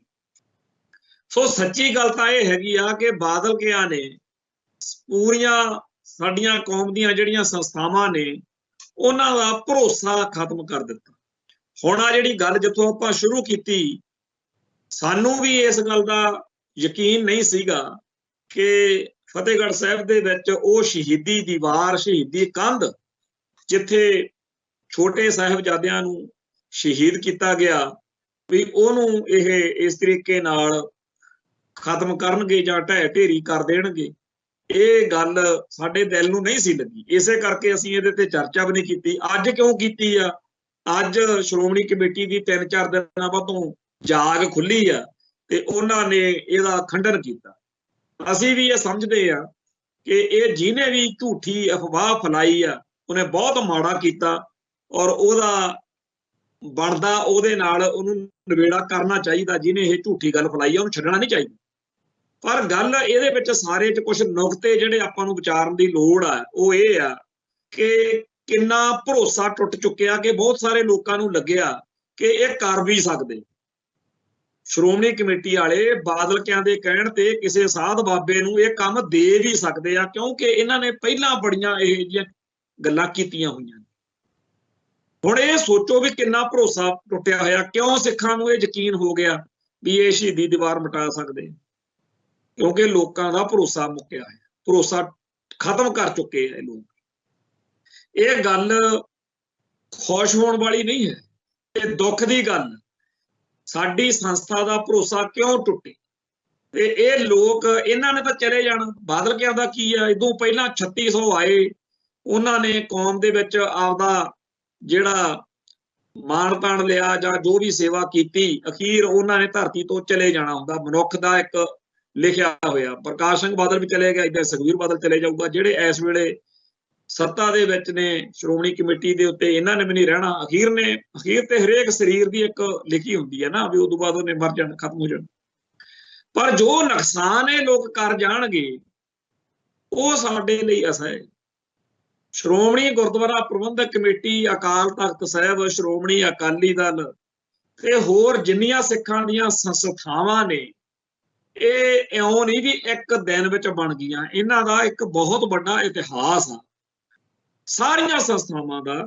ਚਾਹੇ ਉਹ ਦਿੱਲੀ ਸਿੱਖ ਗੁਰਦੁਆਰਾ ਪ੍ਰਬੰਧਕ ਕਮੇਟੀ ਆ, ਤਖਤ ਸ੍ਰੀ ਪਟਨਾ ਸਾਹਿਬ, ਤਖਤ ਸ੍ਰੀ ਹਜੂਰ ਸਾਹਿਬ ਦੇ ਪ੍ਰਬੰਧਕੀ ਬੋਰਡ ਆ, ਚੀਫ ਖਾਲਸਾ ਦੀਵਾਨ ਆ, ਦਮਦਮੀ ਟਕਸਾਲ ਆ, ਅਖੰਡ ਕੀਰਤਨੀ ਜਥਾ ਆ, ਆਲ ਇੰਡੀਆ ਸਿੱਖ ਸਟੂਡੈਂਟਸ ਫੈਡਰੇਸ਼ਨ ਆ, ਹੋਰ ਬੇਅੰਤ ਸੰਸਥਾਵਾਂ ਨੇ। ਇਹ ਸਾਰੀਆਂ ਸੰਸਥਾਵਾਂ ਜਿਹੜੀਆਂ ਨੇ, ਇਹ ਖਾਲਸਾ ਪੰਥ ਦੀ ਚੜ੍ਹਦੀ ਕਲਾ ਲਈ ਹਰ ਇੱਕ ਸਿੱਖ ਨੂੰ ਮੌਕਾ, ਪਲੇਟਫਾਰਮ ਦਿੰਦੀਆਂ ਨੇ। ਹੁਣ ਜੇ ਕਿਸੇ ਦਾ ਦਿਲ ਵਿੱਚ ਕੌਮ ਦੀ ਸੇਵਾ ਕਰਨ ਦਾ ਚਾਅ, ਉਹਦੇ ਕੋਲੇ ਆਪਦੇ ਸੁਭਾਅ ਮੁਤਾਬਕ ਸੰਸਥਾ ਹੋਣੀ ਚਾਹੀਦੀ ਹੈ। ਜੇ ਕਿਸੇ ਨੂੰ ਦਮਦਮੀ ਟਕਸਾਲ ਦਾ ਪਲੇਟਫਾਰਮ ਚੰਗਾ ਲੱਗਦਾ ਤਾਂ ਉਹ ਦਮਦਮੀ ਟਕਸਾਲ ਦੇ ਪਲੇਟਫਾਰਮ ਤੋਂ ਸੇਵਾ ਕਰ ਸਕੇ। ਜੇ ਕਿਸੇ ਨੂੰ ਅਖੰਡ ਕੀਰਤਨੀ ਜਥੇ ਦੇ ਰਾਹੀਂ ਸੇਵਾ ਕਰਨ ਦਾ ਚਾਅ, ਉਹ ਉਥੋਂ ਸੇਵਾ ਕਰ ਸਕੇ। ਜੇ ਕਿਸੇ ਦਾ ਫੈਡਰੇਸ਼ਨ ਰਾਹੀਂ ਸੇਵਾ ਕਰਨ ਦਾ ਚਾਅ, ਜੇ ਕਿਸੇ ਦਾ ਸ਼੍ਰੋਮਣੀ ਕਮੇਟੀ ਰਾਹੀਂ। ਪਰ ਜਦੋਂ ਸਾਰੀਆਂ ਸੰਸਥਾਵਾਂ ਦੇ ਉੱਤੇ ਬਾਦਲ ਕਿਆਂ ਨੇ ਕਬਜ਼ਾ ਕਰਕੇ ਇਹਨਾਂ ਸੰਸਥਾਵਾਂ ਦੇ ਅੰਦਰ ਖੋਰਾ ਲਾ ਕੇ ਆਪਦੇ ਸਵਾਰਥਾਂ ਲਈ ਇਹਨਾਂ ਦਾ ਰੂਪ ਸਰੂਪ ਹੀ ਬਦਲ ਧਰਿਆ। ਬਹੁਤੀਆਂ ਸੰਸਥਾਵਾਂ ਦੇ ਵਿੱਚ ਸਿੱਖ ਫਲਸਫੇ ਦੀ, ਸਿੱਖ ਸਿਧਾਂਤ ਦੀ ਜਿਸ ਤਰੀਕੇ ਨਾਲ ਉਥੋਂ ਖੁਸ਼ਬੂ ਹੀ ਖਤਮ ਕਰਤੀ, ਉਥੋਂ ਕੁਝ ਦਿਖਦਾ ਹੀ ਨਹੀਂ। ਇਹ ਸਾਰੇ ਕਾਸੇ ਦੀ ਜਦੋਂ ਬਾਤ ਪਾਈਏ ਉਦੋਂ ਇਹਨਾਂ ਨੂੰ ਤਕਲੀਫ ਹੁੰਦੀ ਆ। ਪਰ ਸੱਚੀ ਗੱਲ ਇਹ ਹੈਗੀ ਆ ਕਿ ਇਹਨਾਂ ਦੀਆਂ ਆਪਦੀਆਂ ਬਾਦਲ ਪਰਿਵਾਰ ਦੀਆਂ ਕਾਰਵਾਈਆਂ ਕਰਕੇ, ਬਾਦਲ ਦਲ ਦੀਆਂ ਇਹੋ ਜਿਹੀਆਂ ਕਾਰਵਾਈਆਂ ਕਰਕੇ ਸਿੱਖ ਸਫਾਂ ਦੇ ਵਿੱਚ ਭਰੋਸਾ ਮੁੱਕਿਆ ਹੋਇਆ। ਭਰੋਸਾ ਜਦੋਂ ਮੁੱਕ ਜਾਵੇ ਨਾ ਕਿਸੇ ਸੰਸਥਾ ਦੇ ਬਾਰੇ ਜਾਂ ਕਿਸੇ ਵਿਅਕਤੀ ਬਾਰੇ, ਕਿਸੇ ਧਿਰ ਬਾਰੇ, ਉਦੋਂ ਫਿਰ ਲੋਕ ਅੰਨੀ ਦੇ ਇੱਥੇ ਯਕੀਨ ਕਰਨ ਲੱਗ ਜਾਂਦੇ। ਜਿਵੇਂ ਹੁਣ ਹੋਇਆ ਵੀ ਕਿਸੇ ਨੇ ਪੋਸਟ ਪਾਤੀ ਤੇ ਉਹ ਪੋਸਟ ਪਿਛਲੇ 3-4 ਦਿਨ ਤੋਂ ਪੂਰੀ ਜਾਹੋ ਜਲਾਲ ਨਾਲ ਲੋਕਾਂ ਨੇ ਅੱਗੇ ਦੇ ਅੱਗੇ ਸ਼ੇਅਰ ਕਰਕੇ ਹਰੇਕ ਨੂੰ ਲੱਗਣ ਲੱਗ ਗਿਆ। ਜਿਹੜਾ ਭਰੋਸਾ ਮੁੱਕਿਆ ਹੋਇਆ, ਉਹ ਭਰੋਸਾ ਮੁੱਕਣ ਦੇ ਬਾਰੇ ਜਦੋਂ ਆਪਾਂ ਅਗਲੀ ਗੱਲ ਕਰੀਏ ਕੋਈ, ਤਾਂ ਪਿਛਲੇ ਦਿਨਾਂ ਦੇ ਵਿੱਚ ਇੱਕ ਦਿਨ ਸਾਰਿਆਂ ਦੇ ਮੋਬਾਈਲਾਂ ਦੇ ਉੱਤੇ ਇੱਕ ਭਾਰਤ ਸਰਕਾਰ ਦੇ ਵੱਲੋਂ ਇੱਕ ਮੈਸੇਜ ਆਉਂਦਾ ਸੀਗਾ ਤੇ ਨਾਲ ਫੋਨ ਦੇ ਵਿੱਚ ਵਾਈਬ੍ਰੇਸ਼ਨ ਹੋਣੀ ਤੇ ਬਾਅਦ ਵਿੱਚ ਉਹਦੇ ਵਿੱਚ ਇੱਕ ਆਵਾਜ਼ ਵੀ ਆਉਂਦੀ ਸੀ। ਤੇ ਉਹ ਸਾਰਿਆਂ ਦੇ ਦੋ ਵਾਰੀ, ਇੱਕ ਵਾਰੀ ਮੋਬਾਈਲਾਂ ਤੇ ਜਦੋਂ ਵੱਜਿਆ ਤਾਂ ਬੇਸ਼ੱਕ ਪਹਿਲਾਂ ਇੱਕ ਮੈਸੇਜ ਵੀ ਆਇਆ ਕਿ ਆਉਣ ਵਾਲੇ ਦਿਨਾਂ ਦੇ ਵਿੱਚ ਭਾਰਤ ਸਰਕਾਰ ਨੇ ਆਹ ਕੁਝ ਕਰਨਾ ਹੈ। ਉਹਨਾਂ ਦੀ ਆਪਦੀ ਕੋਈ ਐਕਸਰਸਾਈਜ਼ ਸੀਗੀ, ਚਲੋ ਸਹੀ ਹੋਣੀ। ਪਰ ਲੋਕਾਂ ਦੇ ਵਿੱਚ ਸਰਕਾਰ ਦਾ, ਖਾਸ ਤੌਰ ਤੇ ਮੋਦੀ ਸਰਕਾਰ ਦਾ ਜਿਹੜਾ ਭਰੋਸਾ ਉਹ ਮੁੱਕਿਆ ਹੋਇਆ ਹੋਣ ਕਰਕੇ ਹਰੇਕ ਬੰਦਾ ਇਸ ਗੱਲੋਂ ਡਰਿਆ ਪਿਆ ਵੀ ਪਤਾ ਨਹੀਂ ਕੀ ਕਰਨਗੇ। ਕੋਈ ਉਹਦੇ ਬਾਰੇ ਕੁਛ ਅੰਦਾਜ਼ਾ ਲਾਵੇ, ਕੋਈ ਕੁਛ ਅੱਟਾ ਸੱਟਾ ਲਾਈ ਜਾਵੇ। ਉਦੋਂ ਵੀ ਇਹੀ ਚਰਚਾ ਚੱਲਦੀ ਸੀ ਕਿ ਮੋਦੀ ਸਰਕਾਰ ਦੇ ਬਾਰੇ ਜਿਹੜੀ ਕੋਈ ਗੱਲ ਮਰਜ਼ੀ ਕਹਿ ਦੋ, ਲੋਕਾਂ ਦੇ ਵਿੱਚ ਉਹ ਗੱਲ ਲੱਗਦਾ ਲੋਕਾਂ ਨੂੰ ਵੀ ਸੱਚੀ ਹੋਣੀ ਹੈ, ਕਿਉਂਕਿ ਭਰੋਸਾ ਮੁੱਕਿਆ ਹੋਇਆ। ਉਵੇਂ ਹੀ ਇਸ ਮੌਕੇ ਸਾਡੀਆਂ ਸੰਸਥਾਵਾਂ ਦਾ ਭਰੋਸਾ ਸਾਡੇ ਸਿੱਖ ਮਨਾਂ ਦੇ ਵਿੱਚ ਮੁੱਕਿਆ ਹੋਇਆ। ਬਾਦਲ ਕਿਆਂ ਨੇ ਜੋ ਕੁਝ ਕਰ ਦਿੱਤਾ ਹੈਗਾ, ਉਹਦਾ ਸਾਨੂੰ ਜੇ ਕਹੀਏ ਵੀ ਗੱਲਾਂ ਮਾਰ ਕੇ ਠੀਕ ਹੋ ਜੂ, ਏਦਾਂ ਨਹੀਂ। ਸਾਨੂੰ, ਸਾਡੀ ਕੌਮ ਨੂੰ ਇਹਦਾ ਕੁਝ ਹੱਲ ਕਰਨਾ ਪਊ। ਇਹਨਾਂ ਦਿਨਾਂ ਦੇ ਵਿੱਚ ਗਿਆਨੀ ਹਰਪ੍ਰੀਤ ਸਿੰਘ, ਜਿਹੜੇ ਪਹਿਲਾਂ ਅਕਾਲ ਤਖਤ ਸਾਹਿਬ ਦੇ ਕਾਰਜਕਾਰੀ ਜਥੇਦਾਰ ਵੀ ਰਹੇ ਨੇ, ਤੇ ਹੁਣ ਉਹਨਾਂ ਦੇ ਕੋਲੇ ਇਕੱਲੀ ਸ੍ਰੀ ਦਮਦਮਾ ਸਾਹਿਬ ਦੀ ਸੇਵਾ, ਉੱਥੇ ਜਥੇਦਾਰ ਨੇਗੇ ਉਹਨਾਂ ਦੀ ਇੱਕ ਜਿਹੜੀ ਆ ਇੰਟਰਵਿਊ ਘੁੰਮ ਰਹੀ ਆ। ਹੋਰ ਵੀ ਕਈ ਲੀਡਰਾਂ ਨੇ ਇਹ ਗੱਲ ਕਹੀ ਆ ਬਈ ਜੀ ਜਿਹੜੀਆਂ ਹਰਿਆਣੇ ਦੇ ਵਿੱਚ ਵੋਟਾਂ ਬਣ ਰਹੀਆਂ ਨੇ ਉਹ ਪ੍ਰੇਮੀਆਂ ਦੀਆਂ, ਡੇਰਾ ਪ੍ਰੇਮੀਆਂ ਦੀਆਂ, ਜਾਣੀ ਕਿ ਸਰਸੇ ਵਾਲਿਆਂ ਦੀਆਂ ਬਣ ਰਹੀਆਂ। ਔਰ ਇਸ ਗੱਲ ਦਾ ਸਾਨੂੰ ਸਾਰਿਆਂ ਨੂੰ ਹੀ ਦੁੱਖ ਹੈਗਾ ਵੀ ਸਾਡੇ ਧਰਮ ਦੇ ਵਿੱਚ ਜਦੋਂ ਉਹ ਸਿੱਖ ਹੀ ਨਹੀਂ ਰਹੇ, ਜਿਹੜਾ ਬੰਦਾ ਸਿੱਖ ਹੋਣ ਦੀ ਜਿਹੜੀ ਮੱਧ ਵਾ ਉਹ ਚੋਂ ਆਊਟ, ਉਹ ਤੋਂ ਪਰਾਂ ਹੋ ਗਿਆ, ਜਾਣੀ ਕਿ ਉਹ ਡੇਰਾਵਾਦ ਨੂੰ ਮੰਨਦਾ, ਉਹ ਸ਼ਬਦ ਗੁਰੂ ਨੂੰ ਨਹੀਂ ਮੰਨਦਾ, ਉਹ ਦੇਹਧਾਰੀ ਗੁਰੂਡਮ ਨੂੰ ਮੰਨਦਾ, ਉਹ ਜਦੋਂ ਐਂਟੀ ਸਿੱਖ ਵਾ। ਕਿਉਂਕਿ ਡੇਰਾ ਸਰਸਾ ਨੇ ਜਿਸ ਤਰੀਕੇ ਦਾ ਕਾਰਜਕਰਮ ਕੀਤਾ ਉਹ ਸਾਰਾ ਸਾਡੇ ਸਾਹਮਣੇ ਆ। ਬੇਅਦਬੀਆਂ, ਸਿੱਖਾਂ ਦੇ ਕੁੱਟ ਕਟਾਪੇ, ਜੋ ਕਤਲੋਗਾਰਦ ਹੋਈ, ਜੋ ਕੁਝ ਵਾਪਰਿਆ ਉਹ ਆਪਣੇ ਸਾਹਮਣੇ। ਹੁਣ ਵੀ ਉਹ ਬੇਅਦਬੀ ਦੇ ਜਾਂ ਜੋ ਸਾਡੇ ਧਰਮ ਦੇ ਉੱਤੇ ਅਟੈਕ ਕੀਤੇ ਆ, ਸਲਾਵਤਪੁਰੇ ਵਾਲਾ ਕਾਂਡ, ਇਹਨਾਂ ਮਸਲਿਆਂ ਕਰਕੇ ਤਾਂ ਜੇਲ੍ਹ 'ਚ ਹੈ ਨਹੀਂ। ਉਹਦਾ ਬਾਦਲਕਿਆਂ ਨੇ ਖੜਾ ਛੁਡਾਤਾ ਉਹਦਾ ਆਪਦੀ ਸਰਕਾਰ ਦਰਮਿਆਨ, ਸਲਾਵਤਪੁਰਾ ਕਾਂਡ ਤੋਂ ਜਾਂ ਬੇਅਦਬੀਆਂ ਤੋਂ। ਉਹ ਤਾਂ ਜਿਹੜਾ ਉਹਦੇ ਡੇਰੇ ਵਿੱਚ ਬੱਚੀਆਂ ਨਾਲ ਰੇਪ ਹੋਏ ਨੇ, ਕਤਲ ਹੋਏ ਨੇ, ਉਹ ਸਾਰੀਆਂ ਗੱਲਾਂ ਦੇ ਵਿੱਚ ਉਹ ਹੈਗਾ ਤੇ ਹਜੇ ਹੋਰ ਵੀ ਕੇਸ ਉੱਤੇ ਚੱਲਦਾ। ਉਹ ਜੇਲ੍ਹ 'ਚ ਜੇ ਗਿਆ ਤਾਂ ਉਹ ਸਿੱਖ ਜਜ਼ਬਾਤਾਂ ਕਰਕੇ, ਸਿੱਖ ਕੌਮ ਦੇ ਮਸਲਿਆਂ ਕਰਕੇ ਨਹੀਂ ਗਿਆ, ਪਰ ਸਾਡੀ ਕੌਮ ਨੂੰ ਉਹ ਭੁੱਲ ਨਹੀਂ ਸਕਦਾ ਕਿ ਡੇਰਾ ਸਰਸਾ ਨੇ ਤੇ ਉਹਦੇ ਮਗਰ ਖੜੇ ਸਾਰੇ ਬੰਦਿਆਂ ਨੇ, ਜਿੰਨੇ ਉਹਦੇ ਚੇਲੇ ਚਪਟੇ, ਜਿਹੜੇ ਹੁਣ ਸਿੱਖਾਂ ਦੇ ਵਿੱਚ ਵੋਟਾਂ ਬਣਾ ਕੇ ਸਿੱਖ ਬਣਦੇ ਫਿਰਦੇ। ਇਹ ਇੱਕ ਬਹੁਤ ਹੀ ਮੰਦਭਾਗੀ ਗੱਲ ਆ। ਉਹ ਸਾਡੀ ਕੌਮ ਨੂੰ ਸਮੂਹਕ ਰੂਪ ਦੇ ਵਿੱਚ ਇਹਦਾ ਵਿਰੋਧ ਕਰਨਾ ਚਾਹੀਦਾ। ਸ਼ੁਕਰ ਆ ਜੇ ਕਿਸੇ ਜਥੇਦਾਰ ਸਾਹਿਬ ਨੇ ਜਾਂ ਕਿਸੇ ਹੋਰ ਆਗੂ ਨੇ ਇਹ ਆਵਾਜ਼ ਬੁਲੰਦ ਕੀਤੀ ਆ, ਪਰ ਪੰਜਾਬ ਦੇ ਵਿੱਚ ਵੀ ਇਹ ਆਵਾਜ਼ ਬੁਲੰਦ ਕਰਨੀ ਬਣਦੀ ਆ। ਇਹ ਮੈਂ ਇੱਥੇ ਗੱਲ ਤਾਂ ਛੇੜੀ ਆ ਕਿ ਜਦੋਂ ਪੰਜਾਬ ਦੇ ਵਿੱਚ ਆਪਾਂ ਕਹਿੰਦੇ ਆ ਨਾ, ਉਦੋਂ ਬਾਦਲਕਿਆਂ ਨੂੰ ਬੜੀ ਤਕਲੀਫ ਹੁੰਦੀ ਹੈ, ਕਿਉਂਕਿ ਬਾਦਲਕਿਆਂ ਦੀ ਪੱਕੀ ਵੋਟ ਆ। ਡੇਰਾ ਸਰਸੇ ਵਾਲਿਆਂ ਦੀ ਸਾਰੀ ਵੋਟ ਕਦੇ ਵੀ ਕਿਸੇ ਪੰਥਕ ਸੋਚ ਵਾਲੇ ਨੂੰ ਤਾਂ ਪੈ ਹੀ ਨਹੀਂ ਸਕਦੀ। ਕੱਲੀ ਡੇਰਾ ਪ੍ਰੇਮੀਆਂ ਦੀ ਵੋਟ ਦਾ ਮਸਲਾ ਨਹੀਂ, ਜਿੰਨੀ ਵੀ ਸਿੱਖੀ ਦੇ ਦੁਸ਼ਮਣਾਂ ਦੀ ਵੋਟ ਆ, ਜਿਹੜੀ ਕਿ ਵੰਡ ਦਿੱਤੀ ਜਾਂਦੀ ਆ ਹਰੇਕ ਵਾਰੀ, ਬਾਦਲ ਕੇ ਬਣਾਉਂਦੇ ਆ, ਤੇ ਇਹ ਵੋਟ ਸਾਰੀ ਦੀ ਸਾਰੀ ਬਾਦਲ ਦਲ ਵਾਲਿਆਂ ਨੂੰ ਪੈਣੀ। ਤੇ ਇਹਨਾਂ ਹਰ ਵਾਰੀ ਇਲੈਕਸ਼ਨਾਂ ਤੋਂ ਬਾਅਦ ਲੋਕ ਹੱਕੇ ਬੱਕੇ ਰਹਿ ਜਾਂਦੇ ਆ ਵੀ ਜਿਹੜਾ ਉਮੀਦਵਾਰ ਬਾਦਲ ਦਲ ਦਾ ਸਾਡੇ ਇਲਾਕੇ 'ਚੋਂ ਖੜਾ ਕੀਤਾ ਸੀ ਉਹ ਤਾਂ ਬਹੁਤ ਹੀ ਜ਼ਿਆਦਾ ਗਿਆ ਗੁਜ਼ਰਿਆ ਸੀ, ਪਰ ਉਹ ਜਿੱਤ ਕਿਵੇਂ ਗਿਆ? ਜਿੱਤਿਆ ਵੀ ਉਹ ਵੋਟਾਂ ਲੈ ਕੇ, ਉਹੀ ਤਾਂ ਜਿੱਤਿਆ ਨਹੀਂ। ਤੇ ਮੈਂ ਇਹ ਗੱਲ ਬੜੀ ਚੰਗੀ ਤਰ੍ਹਾਂ ਸਾਡੀ ਕੌਮ ਦੇ ਬਾਰੇ ਜਾਣਦਾ ਵੀ ਉਹਨਾਂ ਨੇ ਕਦੇ ਬਾਅਦ ਵਿੱਚ ਇਸ ਗੱਲ ਤੇ ਜੇ ਚਰਚਾ ਕੀਤੀ ਹੋਵੇ, ਚਿੰਤਾ ਕੀਤੀ ਹੋਵੇ, ਚਿੰਤਨ ਕੀਤਾ ਹੋਵੇ, ਤਾਂ ਗੱਲ ਸਮਝ ਲੱਗ ਜਾਵੇ ਕਿ ਇਸ ਸਿਸਟਮ ਦੇ ਵਿੱਚ ਪੰਥਕ ਬੰਦੇ ਦਾ ਜਿੱਤਣਾ ਕਿੰਨਾ ਔਖਾ ਆ, ਨਾਮੁਮਕਿਨ ਗੱਲ। 1978 ਦਾ ਜਦੋਂ ਨਰਕਧਾਰੀਆਂ ਵਾਲਾ ਸਾਕਾ ਵਾਪਰਿਆ, ਉਦੋਂ ਬਾਅਦ ਵਿੱਚ 1979 ਦੇ ਵਿੱਚ ਸ਼੍ਰੋਮਣੀ ਗੁਰਦੁਆਰਾ ਪ੍ਰਬੰਧਕ ਕਮੇਟੀ ਦੀਆਂ ਵੋਟਾਂ ਆ ਗਈਆਂ ਤੇ ਜਿਹੋ ਜਿਹਾ ਹਾਲ ਡੇਰਾ ਸਰਸੇ ਵੱਲੋਂ ਬੇਅਦਬੀਆਂ ਕਰਨ ਤੋਂ ਉਪਰੰਤ ਜਦੋਂ ਬਾਦਲਕਿਆਂ ਨੇ ਯਾਰੀ ਨਿਭਾਈ, ਸਿੱਖਾਂ ਦੇ ਉੱਤੇ ਡਾਂਗਾ ਗੋਲੀਆਂ ਚਲਾਈਆਂ, 2 ਸਿੰਘ ਸ਼ਹੀਦ ਕਰਤੇ, ਜਿਹੋ ਜਿਹਾ ਮਾਹੌਲ ਉਦੋਂ ਸੀਗਾ ਵੀ ਜੇ ਉਦੋਂ ਵੋਟਾਂ ਪੈ ਜਾਂਦੀਆਂ ਤਾਂ ਬਾਦਲਕਿਆਂ ਨੂੰ ਸਿੱਖਾਂ ਨੇ ਪੂਰੀ ਕਰਾਰੀ ਤਰ੍ਹਾਂ ਹਰਾਉਣਾ ਸੀ। ਇਹੋ ਜਿਹਾ ਮਾਹੌਲ ਹੀ ਉਦੋਂ 1979 ਸੀਗਾ, ਜਦੋਂ ਸਿੱਖ ਕੌਮ ਦੇ ਹਿੱਤਾਂ ਦੇ ਜਜ਼ਬਾਤਾਂ ਦੇ ਉਲਟ ਬਾਦਲਕਿਆਂ ਨੇ ਪੂਰਾ ਭੁਗਤ ਕੇ, ਨਰਕਧਾਰੀਆਂ ਦੇ ਹੱਕ ਵਿੱਚ ਭੁਗਤ ਕੇ ਸਿੱਖ ਜਜ਼ਬਾਤਾਂ ਨੂੰ ਜਲੀਲ ਕੀਤਾ। ਇੱਥੋਂ ਤੱਕ ਵੀ ਜਿਹੜਾ ਅਕਾਲ ਤਖਤ ਸਾਹਿਬ ਤੋਂ ਹੁਕਮਨਾਮਾ ਆਇਆ ਸੀ, ਬਾਦਲਕਿਆਂ ਨੇ ਉਹਦਾ ਵੀ ਪੂਰਾ ਠੋਕਵਾਂ ਤਰੀਕੇ ਨਾਲ ਵਿਰੋਧ ਕੀਤਾ ਤੇ ਭਵਨ ਜਿਹੜੇ ਸੀ ਬੰਦ ਕਰਵਾਉਣ ਦੇ ਲਈ ਬਾਬਾ ਜਰਨੈਲ ਸਿੰਘ ਜੀ ਖਾਲਸਾ ਭਿੰਡਰਾਂ ਵਾਲਿਆਂ ਸਮੇਤ ਹੋਰ ਜਿੰਨੇ ਸਿੱਖ ਸੀ ਉਹਨਾਂ ਨੂੰ ਡਿੱਚ ਕੀਤਾ ਤੇ ਭਵਨ ਜਿਹੜੇ ਸੀ ਉਹ ਖਲਵਾਏ। ਖੈਰ 1979 ਦੇ ਵਿੱਚ ਜਦੋਂ ਇਲੈਕਸ਼ਨਾਂ ਆਈਆਂ, ਉਸ ਇਲੈਕਸ਼ਨ ਮੌਕੇ ਬਾਕੀ ਥਾਵਾਂ ਵਾਂਗੂ ਬਿਆਸ ਹਲਕੇ ਦੇ ਵਿੱਚ ਵੀ ਇੱਕ ਭੇੜ ਹੋਇਆ ਸੀਗਾ।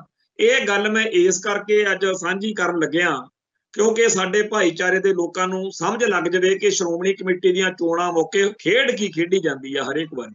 ਆ ਜਿਹੜੀ ਗੱਲ ਚੱਲੀ ਆ ਕਿ ਡੇਰਾ ਪ੍ਰੇਮੀਆਂ ਦੀ ਵੋਟ ਹੈ, ਹੁਣ ਗੱਲ ਇਹ ਹੋਈ ਕਿ ਬਿਆਸ ਹਲਕਾ ਉਹ ਆ ਜਿੱਥੇ ਦਮਦਮੀ ਟਕਸਾਲ ਦਾ ਕੇਂਦਰ ਮਹਿਤਾ ਚੌਂਕ ਵੀ ਪੈਂਦਾ ਤੇ ਉਸ ਸੀਟ ਤੋਂ ਮਹਿਤਾ ਚੌਂਕ ਤੋਂ ਦਮਦਮੀ ਟਕਸਾਲ ਦੇ ਕੇਂਦਰ ਤੋਂ ਸੰਤ ਗਿਆਨੀ ਜਰਨੈਲ ਸਿੰਘ ਜੀ ਖਾਲਸਾ ਭਿੰਡਰਾਂ ਵਾਲੇ ਜਿਹੜੇ ਉਸ ਵੇਲੇ ਦਮਦਮੀ ਟਕਸਾਲ ਦੇ ਮੁਖੀ ਸੀ, ਉਹਨਾਂ ਨੇ ਭਾਈ ਅਮਰੀਕ ਸਿੰਘ ਨੂੰ, ਜਿਹੜੇ ਕਿ ਉਸ ਵੇਲੇ ਸਿੱਖ ਸਟੂਡੈਂਟਸ ਫੈਡਰੇਸ਼ਨ ਦੇ ਪ੍ਰਧਾਨ ਸੀ, ਨੌਜਵਾਨ ਸੀ, ਬੇਦਾਗ ਸੀ, ਬਾਣੀ ਤੇ ਬਾਣੇ ਵਾਲੇ ਸੀ, ਪੜ੍ਹੇ ਲਿਖੇ ਸੀ, ਤੇ ਉਹਨਾਂ ਦੇ ਅੰਦਰ ਪੰਥ ਲਈ ਕੁਝ ਕਰਨ ਦਾ ਜਜ਼ਬਾ ਵੀ ਸੀ ਤੇ ਉਹਨਾਂ ਦੇ ਮਗਰ ਦਮਦਮੀ ਟਕਸਾਲ ਖੜੀ ਹੋਵੇ ਤੇ ਉਮੀਦਵਾਰ ਵੀ ਉਹ ਨੌਜਵਾਨ ਹੋਵੇ ਜਿਹਦੇ ਮਗਰ ਪੰਜਾਬ ਦੀ ਸਾਰੀ ਜਵਾਨੀ ਹਿੱਕ ਤਾਣ ਕੇ ਖੜੀ ਹੋਵੇ।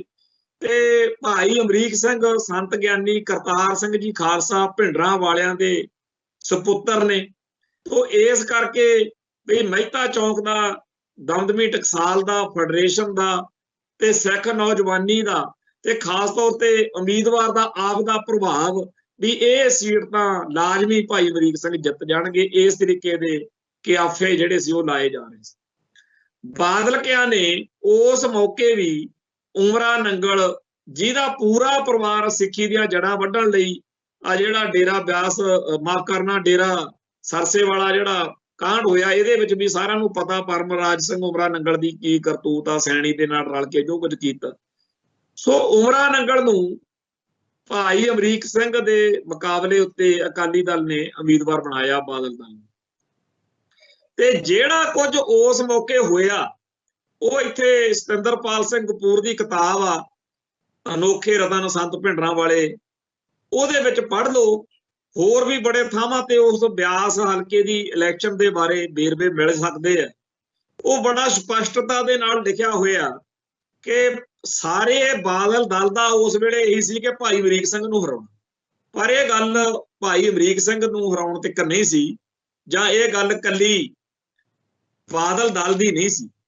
ਲਾਲਾ ਜਗਤ ਨਾਰਾਇਣ, ਨਰਕ ਧਾਰੀਏ, ਡੇਰਾ ਬਿਆਸ ਵਾਲੇ, ਜਿੰਨੇ ਹੋਰ ਹਿੰਦੂ ਕੱਟੜਪੰਥੀ ਆ, ਇਧਰੋਂ ਉਧਰੋਂ ਭਾਰਤੀ ਹਕੂਮਤੀ ਤੰਤਰ, ਜਾਣੀ ਕਿ ਉਹ ਇਹ ਗੱਲ ਬਣ ਗਈ ਵੀ ਸਿੱਖ ਸ਼ਕਤੀ ਦਾ ਜਾਂ ਖਾਲਸਾਈ ਜਜ਼ਬੇ ਦਾ ਪ੍ਰਤੀਕ ਬਣ ਚੁੱਕੇ ਸੀ ਭਾਈ ਅਮਰੀਕ ਸਿੰਘ। ਉਹਨਾਂ ਨੂੰ ਹਰਾਉਣਾ ਹੀ ਹਰਾਉਣਾ, ਇਹ ਉਸ ਟਾਈਮ ਪੂਰੇ ਦਾ ਪੂਰਾ ਐਂਟੀ ਪੰਥਕ ਲਾਣਾ, ਜਿਹਦਾ ਜਿਹੜਾ ਮੋਹਰੀ ਜਰਨੈਲ ਸੀ ਉਹ ਉਮਰਾ ਨੰਗਲ ਸੀਗਾ। ਤੇ ਬਾਦਲ ਦਲ ਨੇ ਇਹ ਲੜਾਈ ਉਦੋਂ ਲੜੀ। ਉਸ ਮੌਕੇ ਜੋ ਕੁਝ ਵਾਪਰਿਆ, ਜਿੰਨਾ ਟਾਈਮ ਸਿੱਖ ਉਹਨੂੰ ਪੜ੍ਹਦੇ ਨਹੀਂ, ਸੁਣਦੇ ਨਹੀਂ, ਸਮਝਦੇ ਨਹੀਂ, ਉਹਨਾਂ ਟਾਈਮ ਆਪਾਂ ਨੂੰ ਅਕਲ ਆ ਹੀ ਨਹੀਂ ਸਕਦੀ। ਖੈਰ, ਉਤੋਂ ਨਰਕਧਾਰੀਆਂ ਦੇ ਜਿਹੜੇ ਇਸ ਇਲਾਕੇ ਦੇ ਬੰਦੇ ਸੀ, ਉਹਨਾਂ ਦੀ ਤਾਂ ਵੋਟ ਬਣਨੀ ਹੋਈ ਨਹੀਂ ਸੀ ਚਾਹੀਦੀ, ਪਰ ਨਰਕਧਾਰੀ ਸਿੱਖਾਂ ਦੀਆਂ ਵੀ ਵੋਟਾਂ ਬਣੀਆਂ ਵੀ ਇਹ ਸਿੱਖ ਨੇ। ਬਿਆਸ ਵਾਲਿਆਂ ਦੀਆਂ ਵੋਟਾਂ ਬਣੀਆਂ ਕਿ ਇਹ ਵੀ ਸਿੱਖ ਆ ਜੀ। ਹੋਰ ਬੜੀ ਵੋਟ ਜਿਹੜੀ ਗਲਤ ਮਲਤ ਸੀ ਉਹ ਵੀ ਬਣੀ ਤੇ ਉਹ ਸਾਰੀ ਵੋਟ ਪਵਾਈ ਵੀ ਗਈ। ਉਸ ਬਾਦਲ ਦਲ ਨੇ ਪਾਈ ਜਿਹੜਾ ਪਿਛਲੇ 70 ਸਾਲਾਂ ਤੋਂ ਪੰਥ ਦੀਆਂ ਬੀੜੀਆਂ 'ਚ ਬੱਟੇ ਪਾ ਰਿਹਾ। ਤੇ ਉਹਨਾਂ ਨੇ ਸੰਤ ਭਿੰਡਰਾਂ ਵਾਲਿਆਂ ਦਾ, ਦਮਦਮੀ ਟਕਸਾਲ ਦਾ, ਸਿੱਖ ਸੰਗਤ ਦਾ, ਭਾਈ ਅਮਰੀਕ ਸਿੰਘ ਦਾ, ਸੰਤ ਕਰਤਾਰ ਸਿੰਘ ਦਾ ਵਿਰੋਧ ਕਰਦਿਆਂ ਹੋਇਆਂ ਜੋ ਕੁਝ ਕੀਤਾ ਉਹ ਇੰਨਾ ਬੇਕਿਰਕ ਤੇ ਬੇਰਹਿਮ ਵਰਤਾਰਾ ਆ ਕਿ ਉਹਦੀ ਗੱਲ ਕਰਨ ਲੱਗਿਆ ਅੱਜ ਵੀ ਆਪਦੇ ਆਪ ਨੂੰ ਸ਼ਰਮਿੰਦਗੀ ਹੁੰਦੀ ਆ, ਕਿਉਂਕਿ ਕਈ ਬੰਦਿਆਂ ਨੂੰ ਲੱਗਦਾ ਕਿ ਜੀ ਆਪ ਦਾ ਢਿੱਡ ਚੱਕ ਕੇ, ਢਿੱਡ ਤੋਂ ਕੱਪੜਾ ਚੱਕ ਕੇ ਆਪਦਾ ਢਿੱਡ ਨੰਗਾ ਕਰਨ ਵਾਲੀਆਂ ਗੱਲਾਂ ਕਰਦੇ।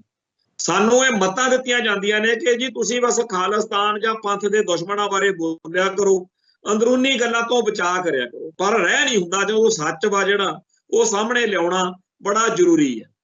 ਭਾਈ ਅਮਰੀਕ ਸਿੰਘ ਦੀ ਉਸ ਚੋਣ ਵਿੱਚ ਹਾਰ ਤਾਂ ਹੋ ਗਈ, ਪਰ ਨਾਲ ਦੀ ਨਾਲ ਇਸ ਗੱਲ ਦੇ ਨਾਲ ਪੰਥ ਪ੍ਰਸਤ ਸਿੱਖਾਂ ਨੂੰ ਇਹ ਸਬਕ ਮਿਲ ਗਿਆ ਕਿ ਜੇ ਆਪਾਂ ਸ਼੍ਰੋਮਣੀ ਗੁਰਦੁਆਰਾ ਪ੍ਰਬੰਧਕ ਕਮੇਟੀ ਦੀਆਂ ਚੋਣਾਂ ਵਿੱਚ ਹੀ ਨਹੀਂ ਜਿੱਤ ਸਕਦੇ, ਜਿਹੜੀਆਂ ਚੋਣਾਂ ਦੇ ਵਿੱਚ ਇਕੱਲੇ ਸਿੱਖਾਂ ਦੀਆਂ ਵੋਟਾਂ ਹੁੰਦੀਆਂ, ਤੇ ਆਪਾਂ ਫਿਰ MLA MP ਵਾਲੀਆਂ ਚੋਣਾਂ ਵਿੱਚ ਕਦੋਂ ਆਪਾਂ ਕੋਈ ਗੱਲ ਕਰ ਸਕਦੇ ਹਾਂ। ਸੋ ਭਾਰਤੀ ਹਕੂਮਤੀ ਤੰਤਰ ਨੇ ਜਿਹੜਾ ਮਾਹੌਲ ਸਿਰਜਿਆ ਹੋਇਆ, ਇਹਦੇ 'ਚ ਪੰਥਕ ਸੋਚ ਵਾਲੇ ਭੁੱਲ ਜੋ ਵੀ ਆਪਾਂ ਕਦੇ ਸ਼੍ਰੋਮਣੀ ਕਮੇਟੀ ਦੇ ਵਿੱਚ ਕਾਬਜ ਹੋ ਜਾਣ। ਜਿਹੜੇ ਅੱਜ ਪਿੱਟਦੇ ਫਿਰਦੇ ਆ ਵੀ ਹਰਿਆਣੇ ਦੇ ਵਿੱਚ ਡੇਰਾ ਪ੍ਰੇਮੀਆਂ ਦੀਆਂ ਵੋਟਾਂ ਬਣ ਰਹੀਆਂ ਨੇ, ਉਹਨਾਂ ਨੂੰ ਜੇ ਕਹੀਏ ਵੀ ਪੰਜਾਬ ਦੇ ਵਿੱਚ ਵੀ ਇਸ ਗੱਲ ਤੇ ਸਟੈਂਡ ਲਈਏ ਆਪਾਂ, ਫਿਰ ਪੰਜਾਬ ਦੇ ਵਿੱਚ ਕਿਸੇ ਵੀ ਇਹੋ ਜਿਹੇ ਬੰਦੇ ਦੀ ਵੋਟ ਜਿਹੜਾ ਸਿੱਖ ਦੀ ਸ਼ਰਤ ਹੀ ਨਹੀਂ ਪੂਰੀ ਕਰਦਾ, ਆ ਫਾਰਮ ਜਿਹਾ ਘੁੰਮਦਾ ਫਿਰਦਾ ਜਿਹੜਾ ਵੋਟਾਂ ਵਾਲਾ ਫਾਰਮ ਆ, ਉਹਦੇ ਹਿਸਾਬ ਨਾਲ ਤਾਂ ਜਿੰਨੇ ਵੀ ਡੇਰਾ ਸਰਸਾ, ਡੇਰਾ ਭਨਿਆਰਾ, ਡੇਰਾ ਬਿਆਸ, ਡੇਰਾ ਕੂਕਾ, ਕਿਉਂਕਿ ਉਹ ਵੀ 10ਵਾਂ 11ਵਾਂ 12ਵਾਂ 13ਵਾਂ ਗੁਰੂ ਬਣਾਈ ਫਿਰਦੇ ਆ ਕੂਕੇ, ਜਿਹੜੇ ਸਿੱਖ ਦੀ ਸ਼ਰਤ ਨਹੀਂ ਪੂਰੀ ਕਰਦੇ, ਉਹਨਾਂ ਦੀਆਂ ਵੋਟਾਂ ਬਣਦੀਆਂ ਨੇ ਤੇ ਪੈਂਦੀਆਂ ਨੇ। ਉਹ ਵੋਟ ਕਦੇ ਕਿਸੇ ਪੰਥਕ ਬੰਦੇ ਨੂੰ ਪਈ ਹੀ ਨਹੀਂ ਸਕਦੀ, ਕਿਉਂਕਿ ਉਹਨਾਂ ਨੂੰ ਇਸ ਗੱਲ ਦਾ ਪੂਰੀ ਤਰ੍ਹਾਂ ਪਤਾ ਵੀ ਜਿਹੜੇ ਪੰਥਕ ਸੋਚ ਵਾਲੇ ਉਮੀਦਵਾਰ ਨੇ ਜਾਂ ਗੁਰਸਿੱਖ ਨੇ ਜਾਂ ਜਿਹੜੀਆਂ ਧਿਰਾਂ ਨੇ, ਉਹਨਾਂ ਨੇ ਹਮੇਸ਼ਾ ਹੀ ਸਿੱਖ ਰਹਿਤ ਮਰਿਆਦਾ ਦੀ ਗੱਲ ਕਰਨੀ, ਉਹਨਾਂ ਨੇ ਖਾਲਸਾਈ ਇਤਿਹਾਸ ਦੀ ਗੱਲ ਕਰਨੀ ਆ, ਉਹਨਾਂ ਨੇ ਖਾਲਸਾਈ ਸਿਧਾਂਤ ਦੀ ਗੱਲ ਕਰਨੀ। ਤੇ ਜਿਹੜੇ ਬਾਦਲ ਦਲੀਏ ਨੇ, ਇਹਨਾਂ ਨੇ ਹਮੇਸ਼ਾ ਹੀ ਢਿੱਲ ਦਿਖਾਉਣੀ ਆ ਬਈ ਜੀ ਅਸੀਂ ਤਾਂ ਕਿਸੇ ਨੂੰ ਕੁਝ ਨਹੀਂ ਕਹਿੰਦੇ। ਜਿਹੜੀਆਂ ਐਂਟੀ ਪੰਥਕ ਤਾਕਤਾਂ ਪੰਜਾਬ ਦੇ ਵਿੱਚ ਇੰਨੇ ਲੰਮੇ ਅਰਸੇ ਤੋਂ ਸਿੱਖਾਂ ਦੀ ਹਿੱਕ ਤੇ ਮੂੰਗ ਦਲ ਰਹੀਆਂ ਨੇ ਨਾ, ਉਹਦੇ ਪਿੱਛੇ ਆਹੀ ਚੱਕਰ ਆ ਵੀ ਸ਼੍ਰੋਮਣੀ ਕਮੇਟੀ ਦੀਆਂ ਚੋਣਾਂ ਮੌਕੇ ਵੀ ਬਾਦਲ ਕਿਆਂ ਨੂੰ ਉਹਨਾਂ ਦੀ ਵੋਟ ਦੀ ਝਾਕ ਰਹਿੰਦੀ ਹੈ, ਜਿਤਾਉਂਦੇ ਵੀ ਨੇ ਅਗਲੇ। ਤੇ ਇਵੇਂ ਹੀ ਜਦੋਂ MLA MP ਦੀਆਂ ਚੋਣਾਂ ਹੁੰਦੀਆਂ ਨੇ ਉਦੋਂ ਵੀ ਉਹ ਵੋਟਾਂ ਪੈਂਦੀਆਂ ਨੇ। ਸੋ ਜਿਨ੍ਹਾਂ ਨੂੰ ਉਸ ਵੋਟ ਦੀ ਆਸ ਆ, ਝਾਕ ਆ, ਉਹ ਕਦੋਂ ਚਾਹਣਗੇ ਵੀ ਡੇਰਾ ਸਰਸੇ ਵਾਲਿਆਂ ਦੀ ਵੋਟ ਪੰਜਾਬ 'ਚ ਨਾ ਬਣੇ। ਸੋ ਜਦੋਂ ਸ਼੍ਰੋਮਣੀ ਕਮੇਟੀ ਦੀਆਂ ਚੋਣਾਂ ਹੋਣੀਆਂ ਨੇ, ਉਦੋਂ ਜਿਹੜਾ ਵੋਟਾਂ ਵਾਲਾ ਫਾਰਮ ਆ, ਉਹ ਜਿਨ੍ਹਾਂ ਨੇ ਫਾਰਮ ਭਰਾਉਣੇ ਆ, ਉਹ ਕੌਣ ਭਰਾਉਂਦੇ ਆ? ਇਹ ਕੋਈ ਸਰਕਾਰੀ ਤੌਰ ਤੇ ਜਦੋਂ MLA ਦੀ MP ਦੀ, ਇੱਥੋਂ ਤੱਕ ਕਿ ਜਦੋਂ ਪੰਚਾਇਤ ਦੀਆਂ ਚੋਣਾਂ ਵੀ ਹੁੰਦੀਆਂ ਨੇ ਉਦੋਂ ਵੀ ਸਰਕਾਰੀ ਤੌਰ ਦੇ ਉੱਤੇ ਵੋਟਾਂ ਬਣਦੀਆਂ ਨੇ, ਸਰਕਾਰੀ ਤੌਰ ਦੇ ਉੱਤੇ ਡਿਊਟੀਆਂ ਲੱਗਦੀਆਂ ਨੇ ਤੇ ਉਹ ਵੋਟਾਂ ਵਾਲੇ ਫਾਰਮ ਭਰ ਕੇ ਜਾਂ ਵੋਟਾਂ ਬਣਾਉਂਦੇ। ਪਰ ਸ਼੍ਰੋਮਣੀ ਕਮੇਟੀ ਦੀਆਂ ਜਿਹੜੀਆਂ ਵੋਟਾਂ ਨੇ ਉਹ ਬਣਾਉਣ ਦੇ ਲਈ ਕੋਈ ਇਹੋ ਜਿਹਾ ਸਿਸਟਮ ਨਹੀਂ ਹੈ। ਸੋ ਉਹ ਫਾਰਮ ਆ ਜਿਹੜੇ, ਉਹ ਬਾਦਲ ਦਲ ਦੇ ਜਿਹੜੇ ਆਗੂ ਨੇ ਉਹ ਆਪਦੇ ਹਿਸਾਬ ਨਾਲ ਆਪਦੇ ਇਲਾਕੇ ਦੇ ਲੋਕਾਂ ਨੂੰ ਉਹ ਵੋਟ ਬਣਾਉਂਦੇ ਹੀ ਉਹਦੀ ਆ ਜਿਹੜੀ ਇਹਨਾਂ ਨੂੰ ਪੈ ਜੇ। ਜਦੋਂ ਪਿੱਛੇ ਜੇ ਕਿਲ੍ਹਾ ਰਾਏਪੁਰ ਹਲਕੇ ਤੋਂ ਅਸੀਂ ਚੋਣ ਲੜੀ ਤੇ ਭਾਈ ਵੀਰਿੰਦਰਪਾਲ ਸਿੰਘ ਸਨੀ ਜਿਹੜਾ ਲੌਂਗੋਵਾਲ ਮਰਡਰ ਕੇਸ ਵਿੱਚ 17.5 ਸਾਲ ਜੇਲ੍ਹ ਕੱਟ ਕੇ ਆਇਆ, ਸਾਡਾ ਉਹ ਉਮੀਦਵਾਰ ਸੀ। ਉਹਦੇ ਮੁਕਾਬਲੇ ਤੇ ਬਾਦਲ ਦਲ ਵਾਲਿਆਂ ਨੇ ਜਿਹੜੇ ਗਰਚੇ ਨੇ ਲੁਧਿਆਣੇ ਵਾਲੇ, ਉਹਨਾਂ ਦਾ ਮੁੰਡਾ ਹਰਪ੍ਰੀਤ ਸਿੰਘ ਸੀਗਾ ਵਕੀਲ, ਉਹਨੂੰ ਉਮੀਦਵਾਰ ਬਣਾਇਆ। ਜੋ ਕੁਝ ਉਦੋਂ ਅਸੀਂ ਦੇਖਿਆ, ਸਾਡੇ ਨਾਲ ਸਾਡੇ ਕੌਮ ਦੀ ਲੜਾਈ ਲੜਨ ਵਾਲੇ ਸਾਰੇ ਜਿਹੜੇ ਪੰਥਕ ਸੋਚ ਵਾਲੇ ਨੌਜਵਾਨ ਸੀਗੇ, ਅਸੀਂ ਸਾਰੇ ਇਸ ਮੌਕੇ ਆਪਦੇ ਆਪ ਨੂੰ ਇੱਕ ਇਹੋ ਜਿਹੀ ਭੱਠੀ 'ਚ ਮਹਿਸੂਸ ਕੀਤਾ ਜਿਹਦੇ ਵਿੱਚ ਤਨ ਤੇ ਮਨ ਦੋਨੇ ਝੁਲਸਦੇ ਰਹਿੰਦੇ ਸੀ। ਜਿਹੜਾ ਕੁਝ ਚੋਣਾਂ ਲੜਨ ਲਈ ਕੀਤਾ ਜਾਂਦਾ ਉਹ ਕੋਈ ਸਿੱਖ ਕਰ ਹੀ ਨਹੀਂ ਸਕਦਾ। ਸ਼੍ਰੋਮਣੀ ਕਮੇਟੀ ਦੀਆਂ ਵੋਟਾਂ ਨੇ, ਉਹਦੇ ਵਿੱਚ ਹਰ ਹਰਬਾ ਜਿਹੜਾ ਗਲਤ ਵਾ ਉਹ ਵਰਤਿਆ ਜਾਂਦਾ ਜੀ। ਐਵੇਂ ਆਪਦੇ ਆਪ ਨੂੰ ਜੋ ਮਰਜ਼ੀ ਆਪਾਂ ਧਰਵਾਸ ਦਿੰਦੇ ਫਿਰੀਏ, ਪਰ ਸੱਚਾਈ ਇਹ ਆ ਕਿ ਸ਼੍ਰੋਮਣੀ ਕਮੇਟੀ ਦੀਆਂ ਚੋਣਾਂ MLA MP ਦੀਆਂ ਚੋਣਾਂ ਵਾਂਗੀ ਲੜੀਆਂ ਤੇ ਜਿੱਤੀਆਂ ਜਾਂਦੀਆਂ। ਅਸੀਂ ਕਿਲ੍ਹਾ ਰਾਏਪੁਰ ਹਲਕੇ ਦੇ ਵਿੱਚ ਹੈਰਾਨ ਰਹਿ ਗਏ ਕਿ ਅਸੀਂ ਵੋਟ ਲੈਣੀ ਕਿਹੜੀ ਹੈ, ਜਦੋਂ ਅਸੀਂ ਵੋਟ ਤਾਂ ਬਣਾਈ ਹੋਈ ਨਹੀਂ, ਵੋਟ ਆਪ ਬਣਾਉਣੀ ਪੈਂਦੀ ਆ ਪਹਿਲੋਂ ਆਪਦੇ ਬੰਦਿਆਂ ਨੂੰ। ਤੇ ਇਸ ਹਲਕੇ ਦੇ ਵਿੱਚ ਭਾਈ ਜੇ ਚੋਣ ਲੜਨੀ ਜਿੱਤਣੀ ਆ ਤਾਂ ਤੁਸੀਂ ਪਹਿਲੋਂ ਵੋਟਾਂ ਦਾ ਬਣਾਓ। ਸੋ ਉਸ ਮੌਕੇ ਸਾਨੂੰ ਇਸ ਗੱਲ ਦੀ ਅੱਜ ਇਹ ਗੱਲ ਦੱਸਦਿਆਂ ਸ਼ਰਮ ਆਉਂਦੀ ਹੈ ਕਿ ਜਿਹੜਾ ਵਿਰੋਧੀ ਉਮੀਦਵਾਰ ਸੀ ਉਹਨੇ ਇਹ ਗੱਲ ਨਹੀਂ ਸਤਿਕਾਰੀ ਜਾਂ ਇਸ ਗੱਲ ਨੂੰ ਨਹੀਂ ਮੰਨਿਆ ਕਿ ਵਾਕਿਆ ਹੀ ਇਹ ਪੰਥ ਦੀ, ਕੌਮ ਦੀ ਲੜਾਈ ਲੜਨ ਵਾਲੇ ਬੰਦੇ ਨੇ। ਉਲਟਾ ਉਹ ਇਹ ਕਹਿਣ ਵੀ ਇਹ ਤਾਂ ਜੀ ਕਾਤਲ ਨੇ। ਮਤਲਬ ਸਟੇਜਾਂ ਤੋਂ ਇਹ ਕਿਹਾ ਜਾ ਰਿਹਾ ਕਿ ਜੀ ਦੇਖੋ ਇਹ ਜਿਹੜੇ ਉਮੀਦਵਾਰ ਨੇ ਉਹਨੇ ਆਪ ਲੌਂਗੋਵਾਲ ਸੰਤਾਂ ਨੂੰ ਕਤਲ ਕਰਨ ਦੇ ਕੇਸ ਵਿੱਚ ਜੇਲ੍ਹ ਕੱਟੀ ਆ। ਦੇਖੋ ਜੀ ਕਿੰਨੇ ਮਾੜੇ ਬੰਦੇ ਆ, ਇੱਥੇ ਕਦੇ ਲਿਆਉਂਦੇ ਆ ਵੀ ਆਹ ਹੈਗਾ ਜੀ ਗਿਆਨ ਸਿੰਘ ਲੀਲ, ਕਦੇ ਲਿਆ ਕੇ ਖੜਾ ਕਰ ਦਿੰਦੇ ਆ ਮਨਜਿੰਦਰ ਸਿੰਘ ਈਸੀ ਨੂੰ, ਕਹਿੰਦੇ ਆ ਜੀ ਇਹ ਹੈਗਾ ਜਿਹਨੇ ਰਾਡੂ ਨੂੰ ਕਿਡਨੈਪ ਕੀਤਾ ਸੀ, ਆਹ ਕੌਣ ਆ ਜੀ ਇਹਨੇ ਫਲਾਨੇ ਨੂੰ ਆਹ ਕਰਤਾ ਸੀ, ਫਲਾਨੇ ਨੂੰ ਵਾਹ ਕਰਤਾ ਸੀ, ਇਹਨਾਂ ਨੇ ਖਾੜਕੂ ਇਹ ਫਲਾਨੇ ਆ। ਔਰ ਇਹ ਸਾਡੀ ਕੌਮ ਲਈ, ਪੰਥ ਲਈ ਲੜਨ ਮਰਨ ਵਾਲੇ ਯੋਧਿਆਂ ਬਾਰੇ ਉੱਥੇ ਜੋ ਕੁਝ ਸਾਡੇ ਵਿਰੋਧੀਆਂ ਵੱਲੋਂ, ਅਕਾਲੀ ਦਲ ਦੇ ਲੀਡਰਾਂ ਵੱਲੋਂ ਕਿਹਾ ਜਾ ਰਿਹਾ ਸੀ, ਅਸੀਂ ਤਾਂ ਉਸ ਗੱਲ ਨੂੰ ਇੱਥੋਂ ਅੱਜ ਦੱਸਦਿਆਂ ਹੋਇਆਂ ਵੀ ਸ਼ਰਮ ਆਉਂਦੀ ਆ, ਪਰ ਆਪਦੇ ਭਾਈਚਾਰੇ ਨੂੰ ਹਕੀਕਤ ਤੋਂ ਜਾਣੂ ਕਰਾਉਣ ਲਈ ਦੱਸਦੇ ਆ ਵੀ ਪੰਥ ਲਈ ਕੁਰਬਾਨੀਆਂ ਕਰਨ ਵਾਲੇ ਬੰਦਿਆਂ ਨੂੰ ਕਿੰਨਾ ਨਿੰਦਿਆ ਭੰਡਿਆ ਗਿਆ ਜਾਂ ਭੰਡਿਆ ਜਾਂਦਾ ਹੈ। ਉਹ ਫਿਰ ਇਲੈਕਸ਼ਨ ਦੇ ਮੌਕੇ ਸੰਤ ਭਿੰਡਰਾਂ ਵਾਲਿਆਂ ਦੇ ਉਮੀਦਵਾਰ ਭਾਈ ਅਮਰੀਕ ਸਿੰਘ ਨਾਲ ਕੀ ਕੁਝ ਹੋਇਆ ਉਹ ਬਹੁਤ ਹੀ ਭੈੜੇ ਤੇ ਹਲਕੇ ਦਰਜੇ ਦਾ ਕੂੜ ਪ੍ਰਚਾਰ ਜਿਹੜਾ ਹੈਗਾ ਉਹ ਵੋਟਾਂ 'ਚ ਕੀਤਾ ਜਾਂਦਾ। ਵੋਟਾਂ ਲੈਣ ਲਈ ਜੋ ਹਰਬੇ ਵਰਤੇ ਜਾਂਦੇ ਆ ਉਹ ਉਦੋਂ ਵੀ ਕਰਕੇ ਹੋਏ ਨੇ। ਉਪਰੰਤ ਜਿਹੜਾ ਵੋਟਰ ਵਾ ਕੋਈ ਡੇਰਾ ਬਿਆਸ ਜਾਂਦਾ, ਡੇਰਾ ਸਰਸੇ ਜਾਂਦਾ, ਡੇਰਾ ਭਨਿਆਰੇ ਜਾਂਦਾ, ਡੇਰਾ ਨੂਰ ਮਹਿਲ ਜਾਂਦਾ ਜਾਂ ਕਿਸੇ ਹੋਰ ਪੰਥ ਦੋਖੀ ਦਾ। ਹੁਣ ਜਿਹੜੀਆਂ ਵੋਟਾਂ ਸਹਿਜਧਾਰੀ ਦੇ ਨਾਂ ਤੇ ਬਣਦੀਆਂ ਰਹੀਆਂ ਉਹ ਬਿਲਕੁਲ ਹੀ ਸਿੱਖੀ ਦੇ ਉਲਟ ਭੁਗਤਣ ਵਾਲਿਆਂ ਦੀਆਂ, ਤੰਬਾਕੂ ਲਾਉਣ ਵਾਲੇ ਬੰਦਿਆਂ ਦੀਆਂ ਵੋਟਾਂ ਬਣਦੀਆਂ ਰਹੀਆਂ। ਹੁਣ ਪਿਛਲੇ ਕੁਝ ਸਮੇਂ ਤੋਂ ਇਹ ਕੁਝ ਆ ਗਿਆ ਵੀ ਸਹਿਜਧਾਰੀ ਦੀ ਵੋਟ ਕੈਂਸਲ ਆ ਜੀ, ਫਲਾਣੇ ਦੀ ਵੋਟ ਕੈਂਸਲ ਆ। पर ਜਿਹੜੀ ਵੋਟ ਇਸ ਵੇਲੇ ਵੀ ਬਣਦੀ ਆ ਉਹ ਜੇ ਪੱਕੇ ਸਿੱਖਾਂ ਦੀ ਬਣੇ, ਜਿਹੜੇ ਸਿੱਖ ਮਰਿਆਦਾ ਦੇ ਉੱਤੇ ਧਾਰਨੀ ਹੋਣ, ਤਾਂ ਕੋਈ ਹੋ ਸਕਦਾ ਵੀ ਪੰਥਕ ਸੋਚ ਵਾਲੇ ਬੰਦੇ ਕੋਈ ਉਮੀਦਵਾਰ ਜਿੱਤ ਜਾਣ। ਨਹੀਂ ਤਾਂ ਇਸ ਸਿਸਟਮ ਦੇ ਵਿੱਚ ਜਿਵੇਂ ਭਾਈ ਅਮਰੀਕ ਸਿੰਘ ਵਰਗੀ ਬੇਮਿਸਾਲ ਸ਼ਖਸੀਅਤ ਸੀ, ਅਸੀਂ ਬਾਰੇ ਜਾਂਦੇ ਹਾਂ, ਅੱਜ ਵੀ ਉਹਨਾਂ ਦਾ ਨਾਂ ਸੁਣ ਕੇ ਮਨ ਦੇ ਵਿੱਚ ਸਤਿਕਾਰ ਆਉਂਦਾ ਵੀ ਸਾਡਾ ਇਹੋ ਜਿਹਾ ਪ੍ਰਧਾਨ ਸੀ। ਤੇ ਉਸ ਫੈਡਰੇਸ਼ਨ ਦੇ ਪ੍ਰਧਾਨ ਨੂੰ ਜਿਸ ਤਰੀਕੇ ਨਾਲ ਉਸ ਮੌਕੇ ਹਰਾਇਆ ਗਿਆ, ਉਦੋਂ ਇੱਕ ਅਕਲ ਆਈ ਸੀ ਵੀ ਇਸ ਸਿਸਟਮ ਦੇ ਵਿੱਚ ਤਾਂ ਆਪਾਂ ਸ਼੍ਰੋਮਣੀ ਕਮੇਟੀ ਦੀ ਚੋਣ ਨਹੀਂ ਜਿੱਤ ਸਕਦੇ। ਤੇ 1985 ਦੇ ਵਿੱਚ ਸੰਤ ਭਿੰਡਰਾਂਵਾਲਿਆਂ ਦੀ ਧਿਰ ਨੇ, ਫੈਡਰੇਸ਼ਨ ਨੇ ਤੇ ਬਾਬਾ ਜੋਗਿੰਦਰ ਸਿੰਘ ਜਿਹੜੇ ਸੰਤ ਭਿੰਡਰਾਂਵਾਲੇ ਦੇ ਪਿਤਾ ਜੀ ਸੀ, ਉਹਨਾਂ ਦਾ ਸੰਯੁਕਤ ਅਕਾਲੀ ਦਲ ਹੁੰਦਾ ਸੀ। ਉਹਨਾਂ ਨੇ ਉਦੋਂ ਇਸੇ ਕਰਕੇ ਚੋਣਾਂ ਦਾ ਬਾਈਕਾਟ ਕੀਤਾ ਸੀ ਕਿ ਇੱਕ ਤਾਂ 84 ਵਾਪਰ ਚੁੱਕਿਆ ਸੀ, ਭਾਰਤੀ ਹਕੂਮਤੀ ਤੰਤਰ ਨਾਲ ਆਪਣਾ ਰਿਸ਼ਤਾ ਹੀ ਖਤਮ ਹੋ ਚੁੱਕਿਆ ਸੀ। ਦੂਜਾ ਇਹ ਕਿ 1979 ਮੌਕੇ ਆਪਾਂ ਦੇਖ ਹੀ ਚੁੱਕੇ ਸੀ ਕਿ ਸ਼੍ਰੋਮਣੀ ਕਮੇਟੀ ਦੀਆਂ ਚੋਣਾਂ 'ਚ ਤਾਂ ਆਪਾਂ ਜਿੱਤ ਨਹੀਂ ਸਕਦੇ, ਦੂਜੀਆਂ ਤੇ ਕਿੱਥੇ ਆਪਣਾ ਹੱਥ ਪੈਂਦਾ। ਤੋਂ ਬਾਅਦ ਵਿੱਚ 1979 ਦੇ ਮੌਕੇ 1999 ਦੇ ਵਿੱਚ ਜਿਹੜੀਆਂ ਚੋਣਾਂ ਹੋਈਆਂ MP ਵਾਲੀਆਂ, ਉਦੋਂ ਜਿਹੜਾ ਮਾਹੌਲ ਬਣਿਆ, ਕਿਵੇਂ ਬਣਾਇਆ ਗਿਆ, ਕੀ ਕੁਝ ਵਾਪਰਿਆ, ਉਹ ਰਮੇਸ਼ ਇੰਦਰ ਸਿੰਘ ਦੀ ਕਿਤਾਬ ਆ ਚੁੱਕੀ ਆ, ਟਰਮਾਈਲ ਇਨ ਪੰਜਾਬ। ਇਹ ਸਾਰੀਆਂ ਗੱਲਾਂ ਸਾਨੂੰ ਸਮਝਣ ਦੀ ਲੋੜ ਆ ਕਿ ਸਾਡੇ ਨਾਲ ਕੀ ਪੱਤੇਬਾਜ਼ੀ ਖੇਡੀ ਜਾ ਰਹੀ ਹੈ। ਇੱਕ ਤਾਂ ਸਾਨੂੰ ਇਸ ਸਿਸਟਮ ਦੇ ਵਿੱਚੋਂ ਨਿਕਲ ਨਹੀਂ ਦਿੱਤਾ ਜਾ ਰਿਹਾ, ਦੂਜਾ ਇਹ ਕਿ ਚੰਗਾ ਸਿੱਖ ਪੰਥਕ ਸੋਚ ਵਾਲਾ ਬੰਦਾ ਜਿੱਤੇ ਨਾ, ਇਹਦੇ ਪੱਕੇ ਇੰਤਜ਼ਾਮ ਕਰਕੇ ਚੋਣਾਂ ਕਰਵਾਈਆਂ ਜਾਂਦੀਆਂ। ਮਤਲਬ ਹੀ ਕੋਈ ਨਹੀਂ। ਇੱਥੇ ਪਿੱਛੇ ਜੇ ਮੇਰੇ ਤੱਕ ਵੀ ਪਹੁੰਚ ਹੋਈ, ਹੋਰਾਂ ਤੱਕ ਵੀ ਹੁੰਦੀ ਹੋਊਗੀ ਵੀ ਅਸੀਂ ਜੀ ਤੁਹਾਨੂੰ ਸ਼੍ਰੋਮਣੀ ਕਮੇਟੀ 'ਚ ਨਾਮਜ਼ਦ ਕਰ ਲਾਂਗੇ, ਤੁਸੀਂ ਐ ਤੇ ਬੁਆ ਤੇ ਫਲਾਣ, ਪਰ ਉੱਥੇ ਕਰਨ ਕਰਾਉਣ ਲਈ ਕੀ ਆ ਕਿ ਤੁਹਾਡਾ ਮੂੰਹ ਬੰਦ ਕੀਤਾ ਜਾਂਦਾ ਕਿ ਤੁਹਾਨੂੰ ਆਹ ਉਹਦਾ ਦੇ ਦਿੰਨੇ ਆ, ਤੁਹਾਨੂੰ ਇੱਥੇ ਬਿਠਾ ਦਿੰਨੇ ਆ ਤੇ ਤੁਸੀਂ ਆਹ ਕਰ ਲਓ, ਤੁਸੀਂ ਆਹ ਕਰ ਲਓ। ਹੁਣ ਗੱਲ ਫੇਰ ਉੱਥੇ ਆ ਗਈ ਕਿ ਸਾਡੀਆਂ ਸੰਸਥਾਵਾਂ ਨੇ, ਸਾਡੇ ਬਜ਼ੁਰਗਾਂ ਨੇ ਬੇਅੰਤ ਕੁਰਬਾਨੀਆਂ ਦੇ ਨਾਲ ਸਿਰਜੀਆਂ ਨੇ। ਅਕਾਲੀ ਦਲ, ਅਕਾਲ ਤਖਤ ਸਾਹਿਬ, ਸ਼੍ਰੋਮਣੀ ਗੁਰਦੁਆਰਾ ਪ੍ਰਬੰਧਕ ਕਮੇਟੀ ਜਾਂ ਹੋਰ ਸਾਰੀਆਂ ਸੰਸਥਾਵਾਂ, ਜੇ ਇਹਨਾਂ ਦੇ ਵਿੱਚ ਇਹ ਵਿਗਾੜ ਆ ਸਾਰੇ, ਉਹਦਾ ਕਾਰਨ ਕੀ ਆ? ਕਾਰਨ ਹੈਗਾ ਗੁਲਾਮੀ। ਜੇ ਆਪਾਂ ਗੁਲਾਮੀ ਦੂਰ ਕਰ ਲਵਾਂਗੇ ਤਾਂ ਇਹ ਸੰਸਥਾਵਾਂ ਹੀ ਸਾਡੇ, ਹੁਣ RSS ਆ ਜਿਹੜੀ, ਉਹ 1925 ਤੱਕ ਉਹਦਾ ਕੋਈ ਇਤਿਹਾਸ ਹੀ ਨਹੀਂ। ਆ ਪਿੱਛੇ ਜੇ ਅਮਿਤ ਸ਼ਾਹ ਨੇ ਆਪ ਇਸ ਗੱਲ ਨੂੰ ਮੰਨਿਆ ਵੀ ਸਾਡਾ ਤਾਂ ਜਨਮ ਹੀ ਬਾਅਦ ਹੋਇਆ, ਅਸੀਂ ਕੀ ਕਰ ਲੈਣਾ ਸੀ। ਪਰ RSS ਵਾਲੇ ਉਦੋਂ ਜਿਹੜੇ ਸੀ ਉਹ ਸਾਰੇ ਦੇ ਸਾਰੇ ਅੰਗਰੇਜ਼ ਨਾਲ ਸਹਿਮਤ ਹੋ ਕੇ ਚੱਲੇ। ਜਿਹੜਾ ਇਹਨਾਂ ਦਾ ਆਗੂ ਸੀ ਵੀਰ ਸਾਵਰਕਰ, ਉਹਦੀ ਵੀ ਸਾਰਿਆਂ ਨੂੰ ਹੁਣ ਤਾਂ ਕਹਾਣੀ ਦਾ ਪਤਾ, ਪਰ ਵਾਜਪਾਈ ਸਮੇਤ ਸਾਰਿਆਂ ਦਾ ਹੀ ਹੁਣ ਤਾਂ ਪਾਜ ਨੰਗਾ ਹੋ ਚੁੱਕਿਆ।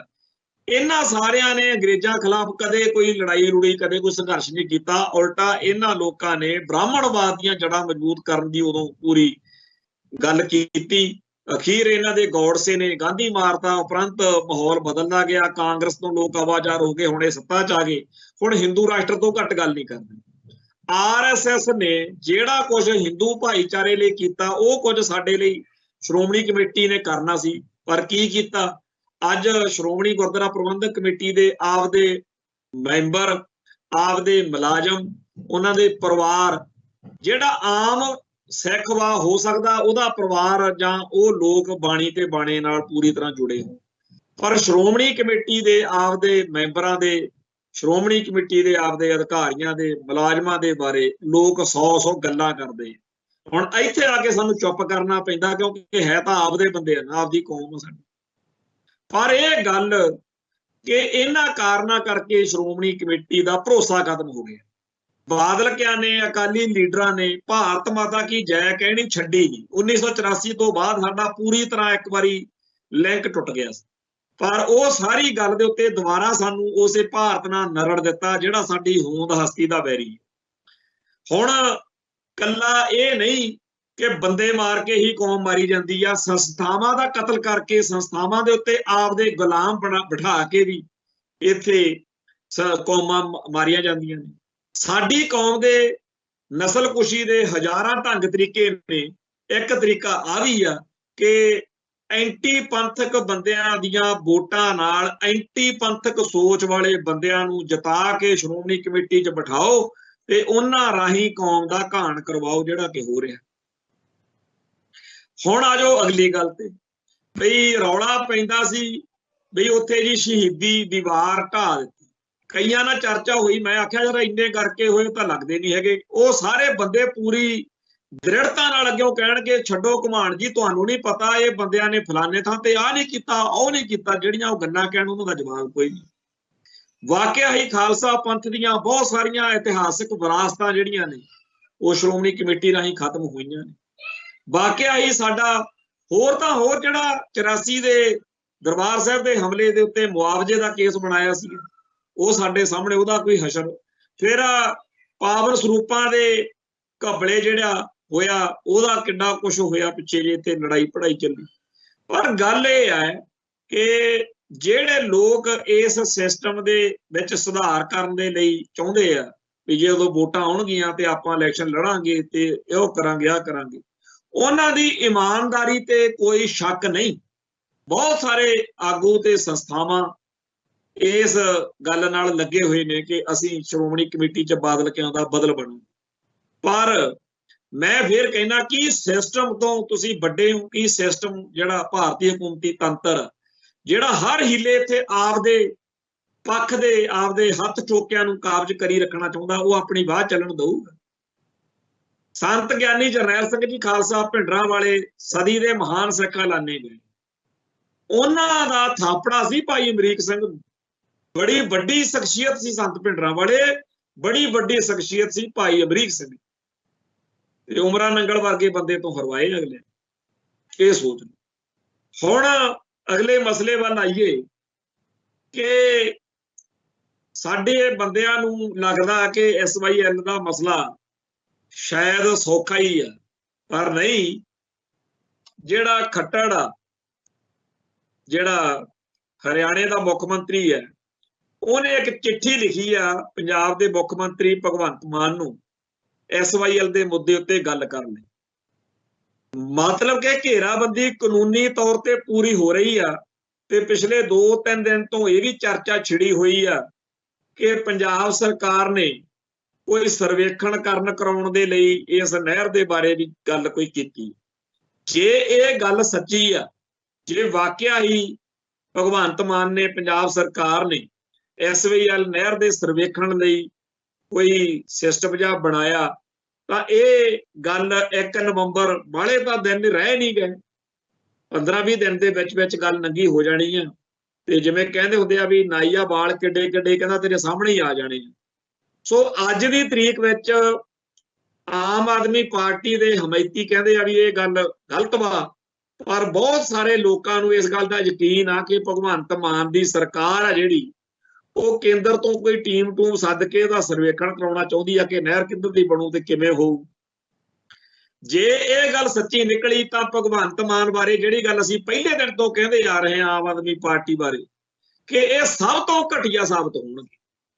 ਇਹ ਤਾਂ ਆਪਾਂ ਸਾਰਿਆਂ ਨੇ ਦੇਖਿਆ ਕਿ ਕਿਵੇਂ ਕਾਂਗਰਸ ਦੇ ਲੀਡਰਾਂ ਨੇ, ਕਿਵੇਂ ਬਾਦਲ ਦਲ ਦੇ, ਅਕਾਲੀ ਦਲ ਦੇ ਲੀਡਰਾਂ ਨੇ ਪੰਥ ਦੀ ਪਿੱਠ 'ਚ ਛੁਰਾ ਮਾਰਿਆ।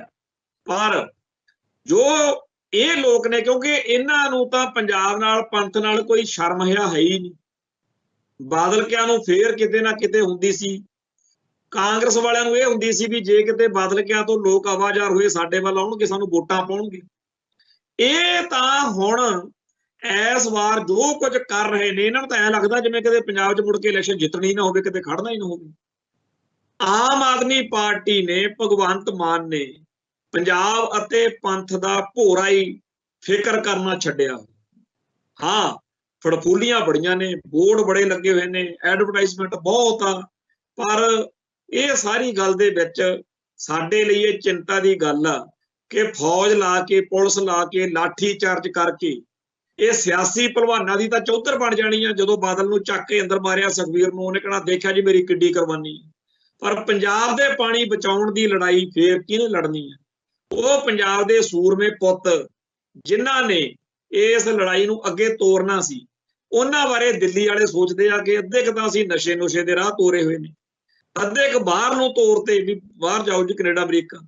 ਤੇ ਇੱਥੇ ਜਿਹੜੇ ਬਚੇ ਹੋਏ ਨੇ ਉਹਨਾਂ ਸਾਰਿਆਂ ਨੂੰ ਰੋਟੀ ਦਾ ਫਿਕਰ ਪਾਇਆ ਹੈ ਵੀ 2 ਟਾਈਮ ਦੀ ਰੋਟੀ ਦਾ ਤਾਂ ਫਿਕਰ ਪਿਆ ਹੋਇਆ, ਅਸੀਂ ਕਰਨਾ ਕੀ ਹੈ। ਪਰ ਇੰਨੇ ਭਿਆਨਕ ਹਾਲਾਤ ਦੇ ਵਿੱਚ ਵੀ ਸਾਨੂੰ ਯਕੀਨ ਆ ਕਿ ਸਿੱਖ ਯੋਧਿਆਂ ਦਾ, ਸ਼ਹੀਦਾਂ ਦਾ ਜਿਹੜਾ ਖੂਨ ਡੁੱਲਿਆ ਹੋਇਆ, ਜੋ ਗੁਰੂ ਪਾਤਸ਼ਾਹ ਦਾ ਓਟ ਆਸਰਾ ਲੈ ਕੇ ਸਿੰਘਾਂ ਨੇ ਇੱਥੇ ਕੁਰਬਾਨੀਆਂ ਕੀਤੀਆਂ ਨੇ, ਉਹ ਬੇਅਰਥ ਨਹੀਂ ਜਾਣਗੀਆਂ। ਬੇਸ਼ੱਕ ਭਾਰਤੀ ਹਕੂਮਤੀ ਤੰਤਰ ਆਪਦਾ ਰੱਸਾ ਹੌਲੀ ਹੌਲੀ ਪੰਜਾਬ ਦੇ ਗਲ ਵਿੱਚ ਪਾ ਕੇ ਘੁੱਟਣ ਜਾ ਰਿਹਾ ਕਿ ਕਿਸੇ ਤਰੀਕੇ ਨਾਲ ਅਸੀਂ ਕਹਿਣ ਜੋਗੇ ਹੋਈਏ ਸਾਰੀ ਦੁਨੀਆ ਨੂੰ ਕਿ ਦੇਖੋ ਜੀ, ਕਾਨੂੰਨੀ ਤੌਰ ਤੇ ਲੈ ਰਹੇ ਹਾਂ, ਅਸੀਂ ਕਿਹੜਾ ਕੋਈ ਐਵੇਂ ਧੱਕਾ ਕਰ ਰਹੇ ਹਾਂ। ਸੋ ਕਾਨੂੰਨ ਵੀ ਉਹਨਾਂ ਦਾ, ਸਿਸਟਮ ਵੀ ਉਹਨਾਂ ਦਾ, ਤੇ ਪੰਜਾਬ ਦੇ ਵਿੱਚ ਦੱਲਿਆਂ ਦੀ, ਹੱਥ ਠੋਕਿਆਂ ਦੀ ਘਾਟ ਵੀ ਕੋਈ ਨਹੀਂ। ਪਰ ਪੰਜਾਬ ਦੇ ਪਾਣੀ ਬਚਾਉਣ ਲਈ ਜਿਨ੍ਹਾਂ ਨੇ ਫਰਜ਼ ਨਿਭਾਉਣੇ ਹੋਣਗੇ, ਉਹਨਾਂ ਦਾ ਆਪਾਂ ਨੂੰ ਚਿੱਤ ਚੇਤਾ ਹੀ। ਉਹ ਸੱਚੇ ਪਾਤਸ਼ਾਹ ਦੇ ਜਿਹੜੇ ਓਟ ਆਸਰੇ ਨਾਲ ਇੱਥੇ ਮੈਦਾਨ ਵਿੱਚ ਜੰਗ ਲੜਨਗੇ, ਜੰਗ ਜਿੱਤਣਗੇ, ਉਹਨਾਂ ਦਾ ਸਾਨੂੰ ਕਿਸੇ ਨੂੰ ਇਸ ਵੇਲੇ ਨਹੀਂ ਪਤਾ ਕਿ ਫਲਾਨਾ, ਪਰ ਇਹ ਸੇਵਾ ਵਾ, ਇਹ ਪਤਾ ਨਹੀਂ ਕਿਹਨੇ ਕਰ ਜਾਣੀ। 1984 ਤੋਂ ਬਾਅਦ ਬਹੁਤ ਸਾਰੇ ਸਿੰਘ ਸ਼ਹੀਦ ਕਰ ਦਿੱਤੇ ਗਏ ਸੀ। ਜਿਹੜੀ ਅਕਾਲੀ ਲੀਡਰਸ਼ਿਪ ਸੀ, ਇਹਦੇ ਨੰਬਰ ਬਣਾਉਣ ਲਈ ਇਹਨੂੰ ਫੜ ਕੇ ਜੇਲ੍ਹਾਂ 'ਚ ਤਾੜਤਾ। ਪੰਜਾਬ ਦੇ ਵਿੱਚ ਇਉਂ ਲੱਗਣ ਲਾਤਾ ਆਪਦੇ ਵੱਲੋਂ ਦੁਸ਼ਮਣ ਨੇ ਕਿ ਹੁਣ ਤਾਂ ਜੀ ਬਸ ਗੱਲ ਖਤਮ, ਤੇ ਕਾਮਰੇਡਾਂ ਨੂੰ ਲੱਗਦਾ ਸੀਗਾ ਕਿ ਹੁਣ ਸਾਡੀ ਕਹਾਣੀ ਲੋਟ ਆ ਜੂ ਕਿਸੇ ਹੋਰ ਨੂੰ ਵੀ। ਪਰ ਇੱਥੇ ਸੂਰਮੇ ਉੱਠੇ ਜਿਨ੍ਹਾਂ ਨੇ ਇਤਿਹਾਸ ਦੇ ਵਿੱਚ ਉਹ ਮੱਲਾਂ ਮਾਰੀਆਂ, ਉਹ ਮਾਰ ਕੇ ਮਾਰੇ ਕਿ ਅਗਲੇ 10-15 ਸਾਲ AK-47 ਵੀ ਖੜਕੀ, ਇੰਦਰਾ ਗਾਂਧੀ, ਵੈਦਿਆ ਤੇ ਬੇਅੰਤ ਸਿੰਘ ਸਮੇਤ ਬੇਅੰਤ ਵੱਡੀਆਂ ਜਿਹੜੀਆਂ ਤੋਪਾਂ ਸੀ ਦੁਸ਼ਮਣ ਦੀਆਂ, ਉਹ ਸ਼ਾਂਤ ਹੋਈਆਂ, ਸਦਾ ਲਈ ਖਾਮੋਸ਼ ਹੋਈਆਂ। ਸੋ ਇਹ ਉਸ ਅਕਾਲ ਪੁਰਖ ਵਾਹਿਗੁਰੂ ਦਾ ਭਾਣਾ ਆ ਕਿ ਜਦੋਂ ਸਾਡੇ ਤੇ ਜ਼ੁਲਮ ਹੁੰਦਾ, ਜਬੈ ਬਾਣ ਲਾਗਿਓ ਤਵੈ ਰੋਸ ਜਾਗਿਓ। ਸੋ ਬੇਸ਼ੱਕ ਸਾਡੇ ਕਿਲੇ ਦੇ ਵਿੱਚ, ਜਿਹੜਾ ਸਾਡੇ ਖਾਲਸਾ ਪੰਥ ਦਾ ਕਿਲਾ, ਉਸ ਕਿਲੇ ਦੇ ਵਿੱਚ ਬਹੁਤ ਸਾਰੇ ਥਾਵਾਂ ਦੇ ਉੱਤੇ ਸਾਡਾ ਨੁਕਸਾਨ ਹੋ ਚੁੱਕਿਆ, ਬਹੁਤ ਸਾਰੇ ਥਾਵਾਂ ਤੇ ਦੁਸ਼ਮਣ ਕਾਮਯਾਬ ਹੋ ਚੁੱਕੇ ਆ, ਬਹੁਤ ਸਾਰੇ ਥਾਵਾਂ ਤੇ ਸਾਡੀ ਵਾਹ ਨਹੀਂ ਚੱਲਦੀ। ਪਰ ਇਹ ਸਾਨੂੰ ਇਹਦੇ ਬਾਵਜੂਦ ਯਕੀਨ ਆ ਕਿ ਆਖਰੀ ਫਤਿਹ ਖਾਲਸੇ ਦੀ ਹੋਏਗੀ ਤੇ ਆਖਰੀ ਲੜਾਈ ਅਸੀਂ ਵੀ ਜਿੱਤਾਂਗੇ। ਤੇ ਆਖਰ ਉਹ ਦਿਨ ਜ਼ਰੂਰ ਆਏਗਾ ਜਦੋਂ UNO ਦੇ ਵਿੱਚ ਹੋਰਨਾਂ ਮੁਲਕਾਂ ਦੇ ਝੰਡਿਆਂ ਦੇ ਵਿਚਾਲੇ ਸਾਡੇ ਮੁਲਕ ਦਾ, ਖਾਲਿਸਤਾਨ ਦਾ ਝੰਡਾ ਵੀ ਝੂਲੂਗਾ। ਸੋ ਇੱਥੇ ਸਮਾਪਤੀ ਕਰਦੇ ਹਾਂ, ਫੇਰ ਮਿਲਾਂਗੇ ਜੀ। ਨਾਨਕ ਨਾਮ ਚੜ੍ਹਦੀ ਕਲਾ, ਤੇਰੇ ਭਾਣੇ ਸਰਬੱਤ ਦਾ ਭਲਾ। ਵਾਹਿਗੁਰੂ ਜੀ ਕਾ ਖਾਲਸਾ, ਵਾਹਿਗੁਰੂ ਜੀ ਕੀ ਫਤਿਹ।